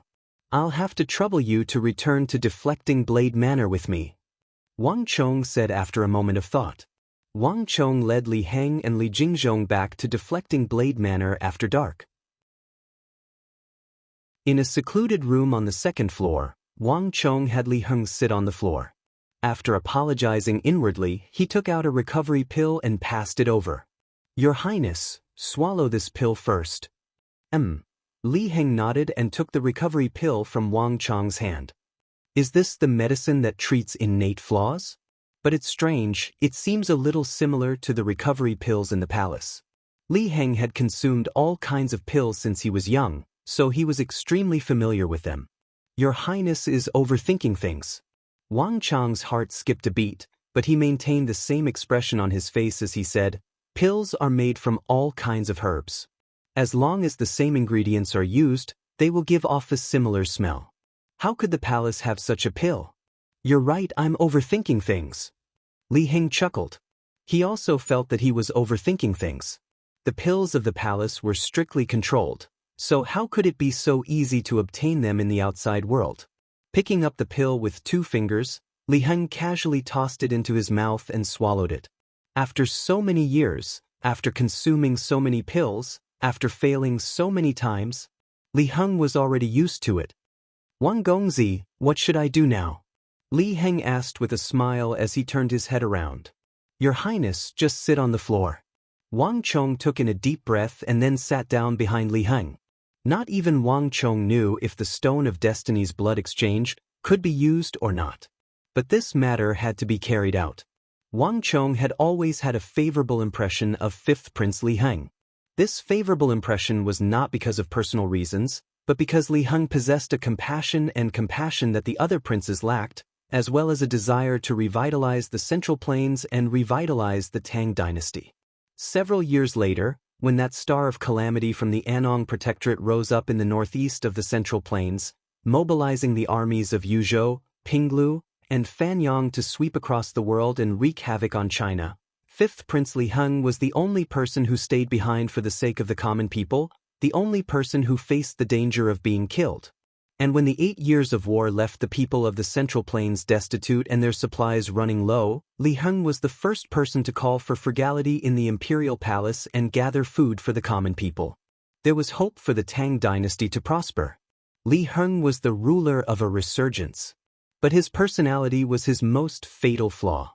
Although he was not a weak and incompetent person, as a sovereign he lacked a manly spirit, a firm heart, and the ability to make decisions.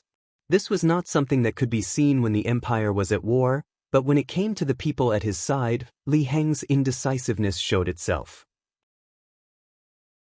If not for this, Li Jingzhong would not have risen to power, turning from Li Jingzhong into Li Fugua, ultimately becoming the first traitor in the history of the Tang dynasty and the Central Plains. In the later years of the Tang dynasty, Li Fugua single-handedly controlled the court, dictating all matters. Even Li Heng was reduced to a puppet, causing Li Heng's plans for the resurgence of the empire to come to a premature end. Of course, Wang Chong had encountered Li Heng after his rebirth, so he naturally would not allow such a thing to happen. But killing Li Fugua was useless. The root of the problem with Li Heng, the future emperor, lay in his personality. After Li Fugua's death, he could not avoid placing the eunuch closest to him in important positions, and in the end he repeated the same fate. This led to the destruction of the hopes of the Tang dynasty. Wang Chong had once thought this matter through, and the root of the problem was that Li Heng, the future emperor, didn't know any martial arts at all. Strength strengthens one's body, strength strengthens one's courage. If Li Heng were a peerless expert like the Holy Emperor, no one, be it Li Jingzhong or anyone else, would be able to escape his grasp or play any tricks. It was precisely due to his lack of strength that Li Heng was unable to keep the eunuchs at his side in check. In fact, even a poison of unknown origin was capable of killing him without him realizing it. What Wang Chong wanted to do at this moment was to change all of this so that Li Heng could cultivate martial arts and wield great strength. Strength strengthens one's body, strength strengthens one's courage. If Li Heng were to wield sufficient strength, he would become the next sage of the Tang dynasty. Even though he couldn't match up to the current holy emperor, he wouldn't be too far off. A just cause enjoys abundant support, while an unjust cause finds little support. If Wang Chong were to have such a wise sovereign, he would be able to accomplish his mission without any restraints. These thoughts flashed across Wang Chong's mind, and he quickly regained his composure. Your Highness, please focus on your abdomen with your eyes, your nose, and your heart. Chapter 3:13. In a flash of light, Wang Chong's consciousness entered another world. A resplendent gem appeared in Wang Chong's mind, and at the same time, many streams of information flowed through his mind. Let's first look at blood swap. With a thought, Wang Chong quickly found the Stone of Destiny's blood swap ability. The first time Wang Chong had discovered blood swap, this ability had still been sealed, but as Wang Chong's total destiny points surpassed 100, this ability had been unsealed. Blood swap, elementary cleanse a martial artist's blood once, altering their talent and bloodline. It allows those who are naturally weak and unable to cultivate martial arts to gain the ability to do so. Effective for the majority of those who are unable to cultivate martial arts, ineffective for a small portion. Exchange points, 30. It's only 5 points higher than Panther Bone's ability. Wang Chong thought to himself. Blood swap was on the same level as Panther Bone, and the two appeared on the same level. Blood swap was only a little higher than Panther Bone. However, Wang Chong was well aware that the most powerful aspect of this ability was not its ability to cleanse a martial artist's blood, but the fact that it could easily overlook altering a martial artist's talent. This was a hidden ability, and it was probably the reason why blood swap was 5 points higher than Panther Bone's. Moreover, this ability did not require any medicinal pills, but was directly used on the target. No other method could compare to it. I wonder if it will be effective on the fifth prince. Wang Chong said to himself, not feeling very confident. The information provided by the Stone of Destiny clearly stated that this ability was not omnipotent. It could be effective on the vast majority of martial artists, but not everyone. I hope that it will succeed. As this thought flashed through his mind, Wang Chong immediately exchanged for this ability. Rumble. The Stone of Destiny suddenly trembled, and a scorching flood of energy gushed out of his mind, flowing through Wang Chong's arm and into fifth prince Li Heng's body. Buzz. Li Heng had been indifferent at the start, but when this tyrannical and scorching energy surged into his body, Li Heng grimaced and immediately focused his mind. Following Wang Chong's instructions, he began to channel this energy into his body. The blood exchange was far more tyrannical than Wang Chong had imagined. Wherever the energy passed, even Wang Chong's veins bulged. He felt as if his skin was about to explode. Li Heng's entire body trembled. His senses were even sharper than Wang Chong's. When that energy entered his body, Li Heng felt like his body had been set ablaze. Wherever that ball of energy passed, he felt as if all the blood in his body was boiling, burning, and then evaporating, as if countless needles were pricking him. Because of his frail body, he had gone through all kinds of treatments, taken all kinds of pills, and experienced all kinds of pain, but none of them could compare to what he was experiencing now. His entire body felt like it was being torn apart piece by piece.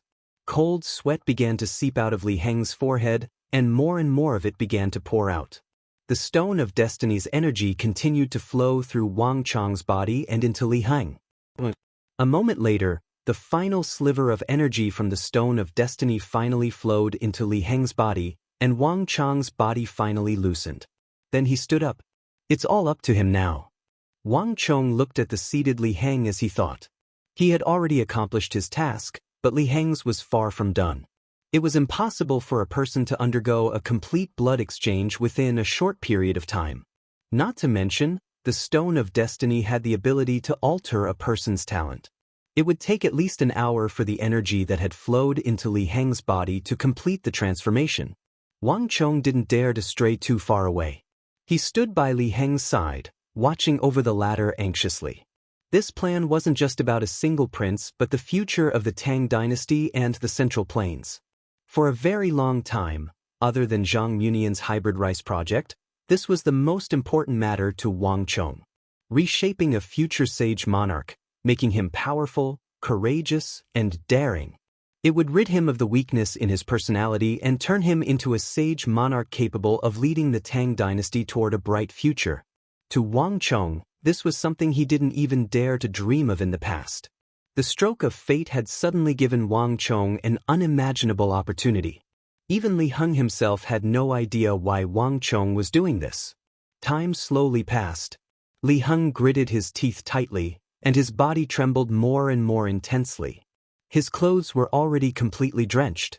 Even a spectator like Wang Chong could sense the immense pain he was in, and the pain was only growing more and more intense by the moment. Tap tap. A series of anxious and uneasy footsteps sounded from outside. It was Li Jingzhong's voice. This future scheming minister, traitorous official, and eunuch was also enduring immense pain. Every time he discovered a new treatment method, Li Jingzhong's heart would be filled with anticipation. Power, dreams, ambitions. Regardless of what Li Jingzhong would become in the future, at the very least, at this moment, he was wholeheartedly considering for Li Heng. Wang Gongzi, how is it? Li Jingzhong's footsteps suddenly stopped at the door, and a pair of anxious eyes could be vaguely seen through the door. Didn't I tell you to wait outside? Wang Chong replied coldly, paying no heed to Li Heng at all. With an embarrassed expression, Li Jingzhong began pacing outside once more. Even though this was the first time they met, Li Jingzhong had already begun to feel a little fearful of this Wang clan Gongzi. The room was silent. After an unknown period of time, Wang Chong felt that Li Heng's body was no longer trembling as intensely as before. The effects of the Stone of Destiny are fading. Wang Chong nodded in realization.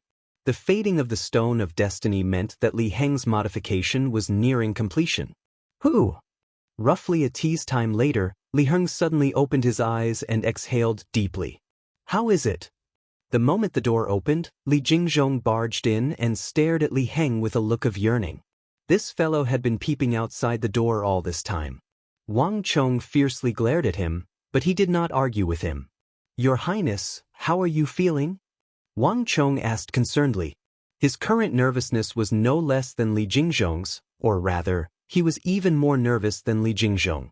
At this moment, the room was so quiet that one could hear a pin drop. The gazes of the duo fell on Li Heng. Li Heng didn't speak. Instead, he suddenly closed his eyes, as if sensing the state of his body. It feels like nothing has changed. Li Xiang opened his eyes with a puzzled look. What? Li Jingzhong found it hard to conceal the disappointment in his eyes.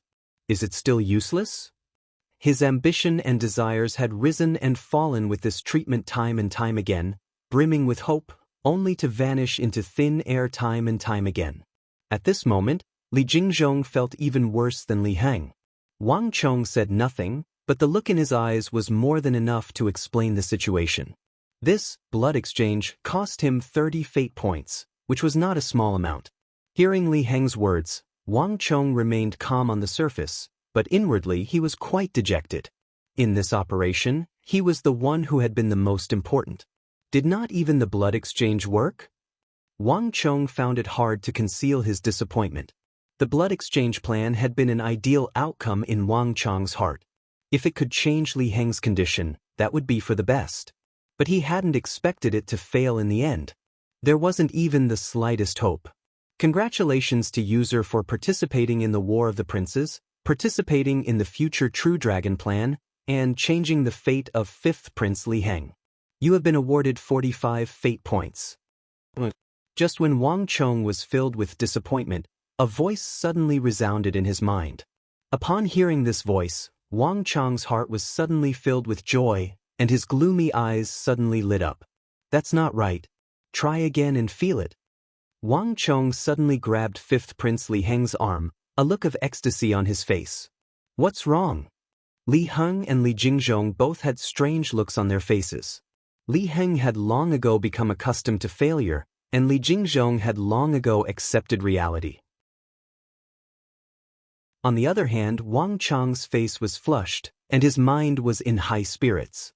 There was no way that he was feeling this sort of joy. "Try again, Your Highness, try again," Wang Chong said. He was extremely familiar with the abilities of the Stone of Destiny. If Li Heng had failed, there would have been no congratulatory voice. Since a reward had appeared in his mind, it had definitely been effective. But as for what exactly had happened, Wang Chong wasn't very clear. "No, there hasn't been any change. Young Master Wang, what's wrong?" A few moments later, Li Heng opened his eyes, a look of confusion on his face. Wang Chong said nothing, only examined Li Heng. Wang Chong knew that something had definitely changed, just that he didn't know. "No, it's not that there hasn't been any change. Your Highness, look at your face," Wang Chong suddenly said as he stared at Li Heng's face. Li Heng's face had always been weak, pale, and abnormally pale. But now, a hint of color had returned to his face, and he didn't look much different from a normal person. "It's true!" An ecstatic voice rang out. Li Jingzhong had also noticed at Wang Chong's reminder. He had spent a lot of time with Prince Li Heng, so he had a deep understanding of his condition. Li Heng's complexion truly was much better. Qi was produced from within, so something had definitely happened to Li Heng's body. "Your Highness, try again. There must have been some change," Li Jingzhong said with a hopeful expression. A copper mirror was quickly delivered to Li Heng. This time, Li Heng also noticed it. But to his confusion, he truly didn't feel any change. "I know."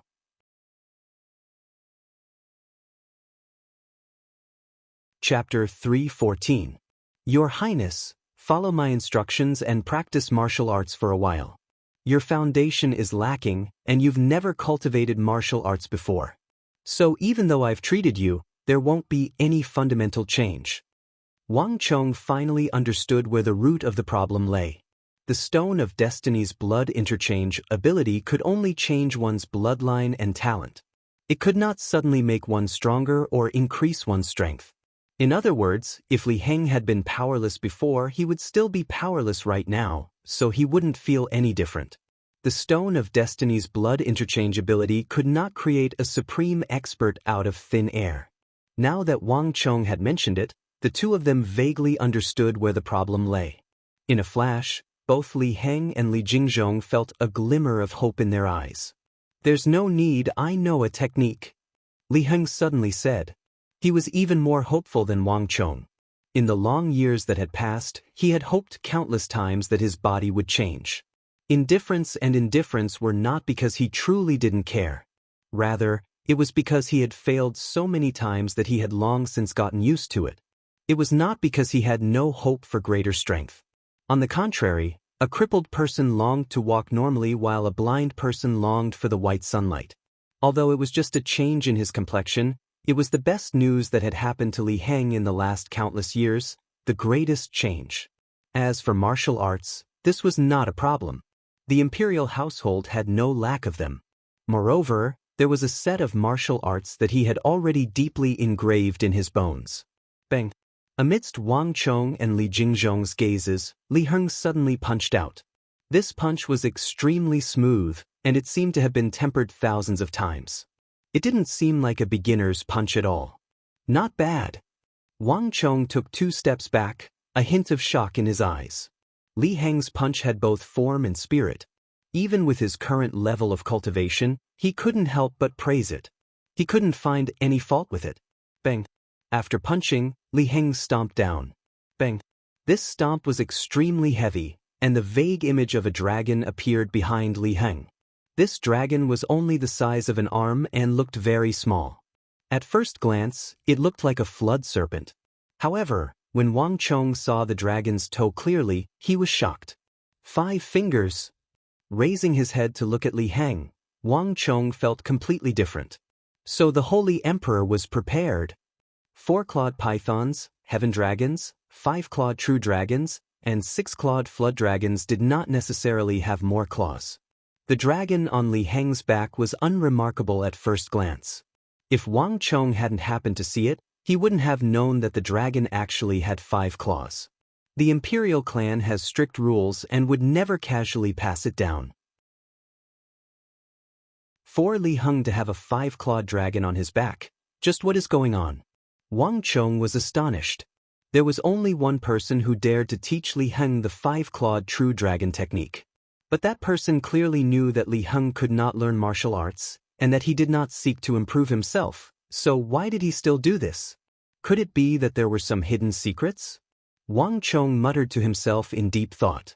However, Wang Chong didn't have the time to ponder over these questions, because an unimaginable transformation was happening to Li Heng's body.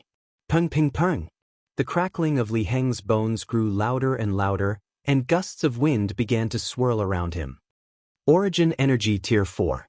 Wang Chong was astonished. In the blink of an eye, Li Heng had advanced from Origin Energy Tier 1 to Tier 2 to Tier 3 and Tier 4. Only when one's blood essence seeped into one's bones and entered the marrow-channeling realm would such a crackling sound occur. However, the transformation to Li Heng's body wasn't as simple as just the crackling sound. Wang Chong could sense that something was bubbling within Li Heng's body. It was an immense amount of energy reminiscent of a volcano. Pill energy. Wang Chong suddenly understood what was going on. In Li Heng's body, he had consumed all kinds of pills, medicinal herbs, rare treasures, and even the energy left behind by many supreme experts. Due to Li Heng's condition, this enormous amount of energy couldn't be exerted at all. Instead, it remained in Li Heng's body, accumulating in his cells. Not only did the origin energy of countless experts and pills not help Li Heng, they even became a burden on him. It was as if he didn't have the strength of 1,000 jin, but he was carrying 1,000 jin of gold on his back. This was why Li Heng's face was so pale. But now that Li Heng had resolved his bloodline problem and innate flaws, this enormous burden immediately transformed into his true wealth and treasure.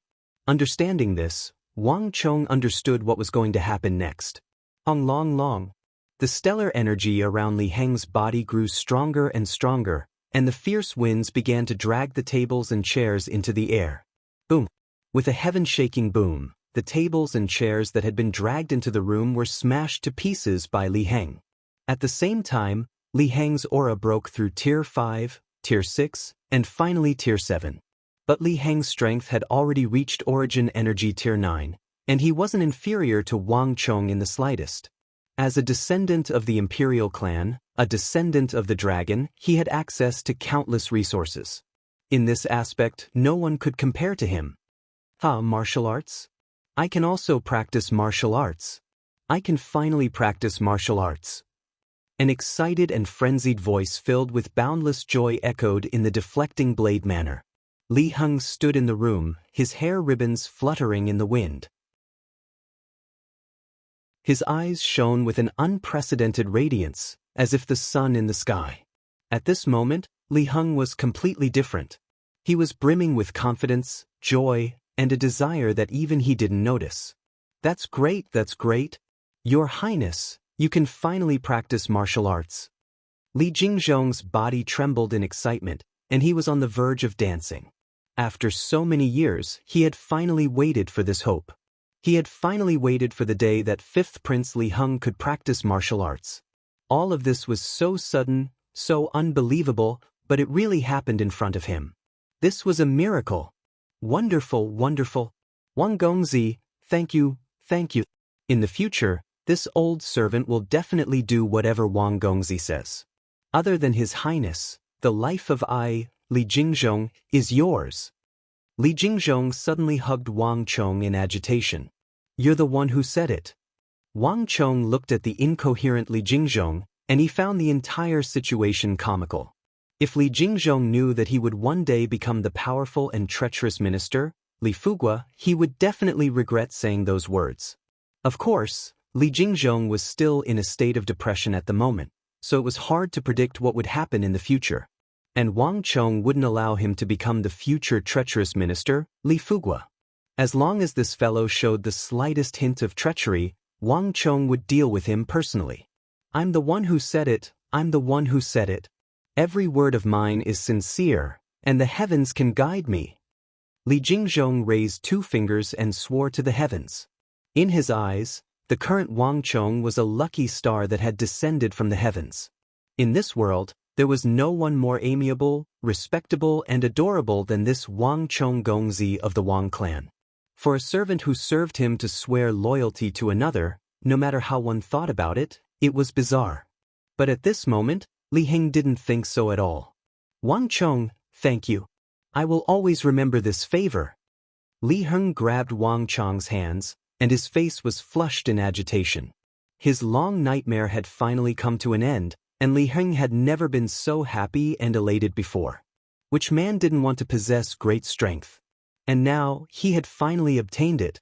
Even though they had only just met, in Li Heng's heart, Wang Chong was already his most important friend. Your Highness is being too polite. I'm glad that I was able to help Your Highness. Wang Chong said gratifyingly. The current Li Heng was clearly much more proactive and confident than before. This was an excellent change. Power could change one's personality and increase one's boldness and decisiveness.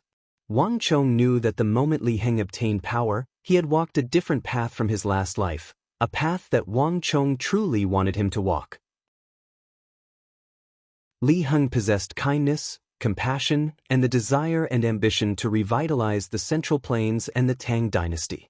And now, Wang Chong had used his own method to give him the power to realize his blueprint. It was already late, and Li Heng didn't stay long in Wang Chong's deflecting blade manner. Having just obtained power, he was already impatient to return to his room and experience this unprecedented power. Wang Chong knew what he was thinking, so he didn't urge him to stay. Taking advantage of the darkness, he escorted him out of deflecting blade manner. On the way down the mountain, Li Heng and Li Jingzhong repeatedly thanked Wang Chong. Young master. Once Li Heng left, Zhao Jingdian walked over, and the mood instantly became somewhat heavy. These are the letters we received today while you were away. There were princes, princesses, and even consorts from the palace. A few of them even came to deflecting blade manor while you were away. Zhao Jingdian passed over a stack of letters. The 5th prince had been present at night, so Zhao Jingdian hadn't told Wang Chong about it. After meeting Princess Ni Huang earlier in the day and being tormented by an old nanny, Zhao Jingdian had already gotten used to it. What he was worried about now was something else. If this matter isn't resolved, it will never end. Tomorrow, more princes and princesses will come. Young master can escape this life, but you can't escape this life. Besides, does young master think that madam and the others can escape? Zhao Jingdian hesitated for a moment before speaking. Wang Chong could escape into the mountains, but Wang Chong's mother couldn't. Moreover, if the consorts of the palace came to summon her, what would the old madam do? She couldn't possibly escape like Wang Chong, could she? Wang Chong's complexion wasn't very good. The princes and princesses were one thing, but even the consorts of the palace had joined in. It was clear that the princes were trying to put pressure on him. He could think of a way to avoid the princes and princesses, but the consorts of the palace weren't easy to deal with. You're tuning in to the Passion Pages YouTube channel. We're so grateful for your support, and don't forget to subscribe to join us on this incredible journey through captivating stories. Your generosity through donations truly makes a world of difference, as it's the primary source of revenue that allows me to expand and enhance this channel for you. Thank you from the bottom of my heart for being a part of this adventure.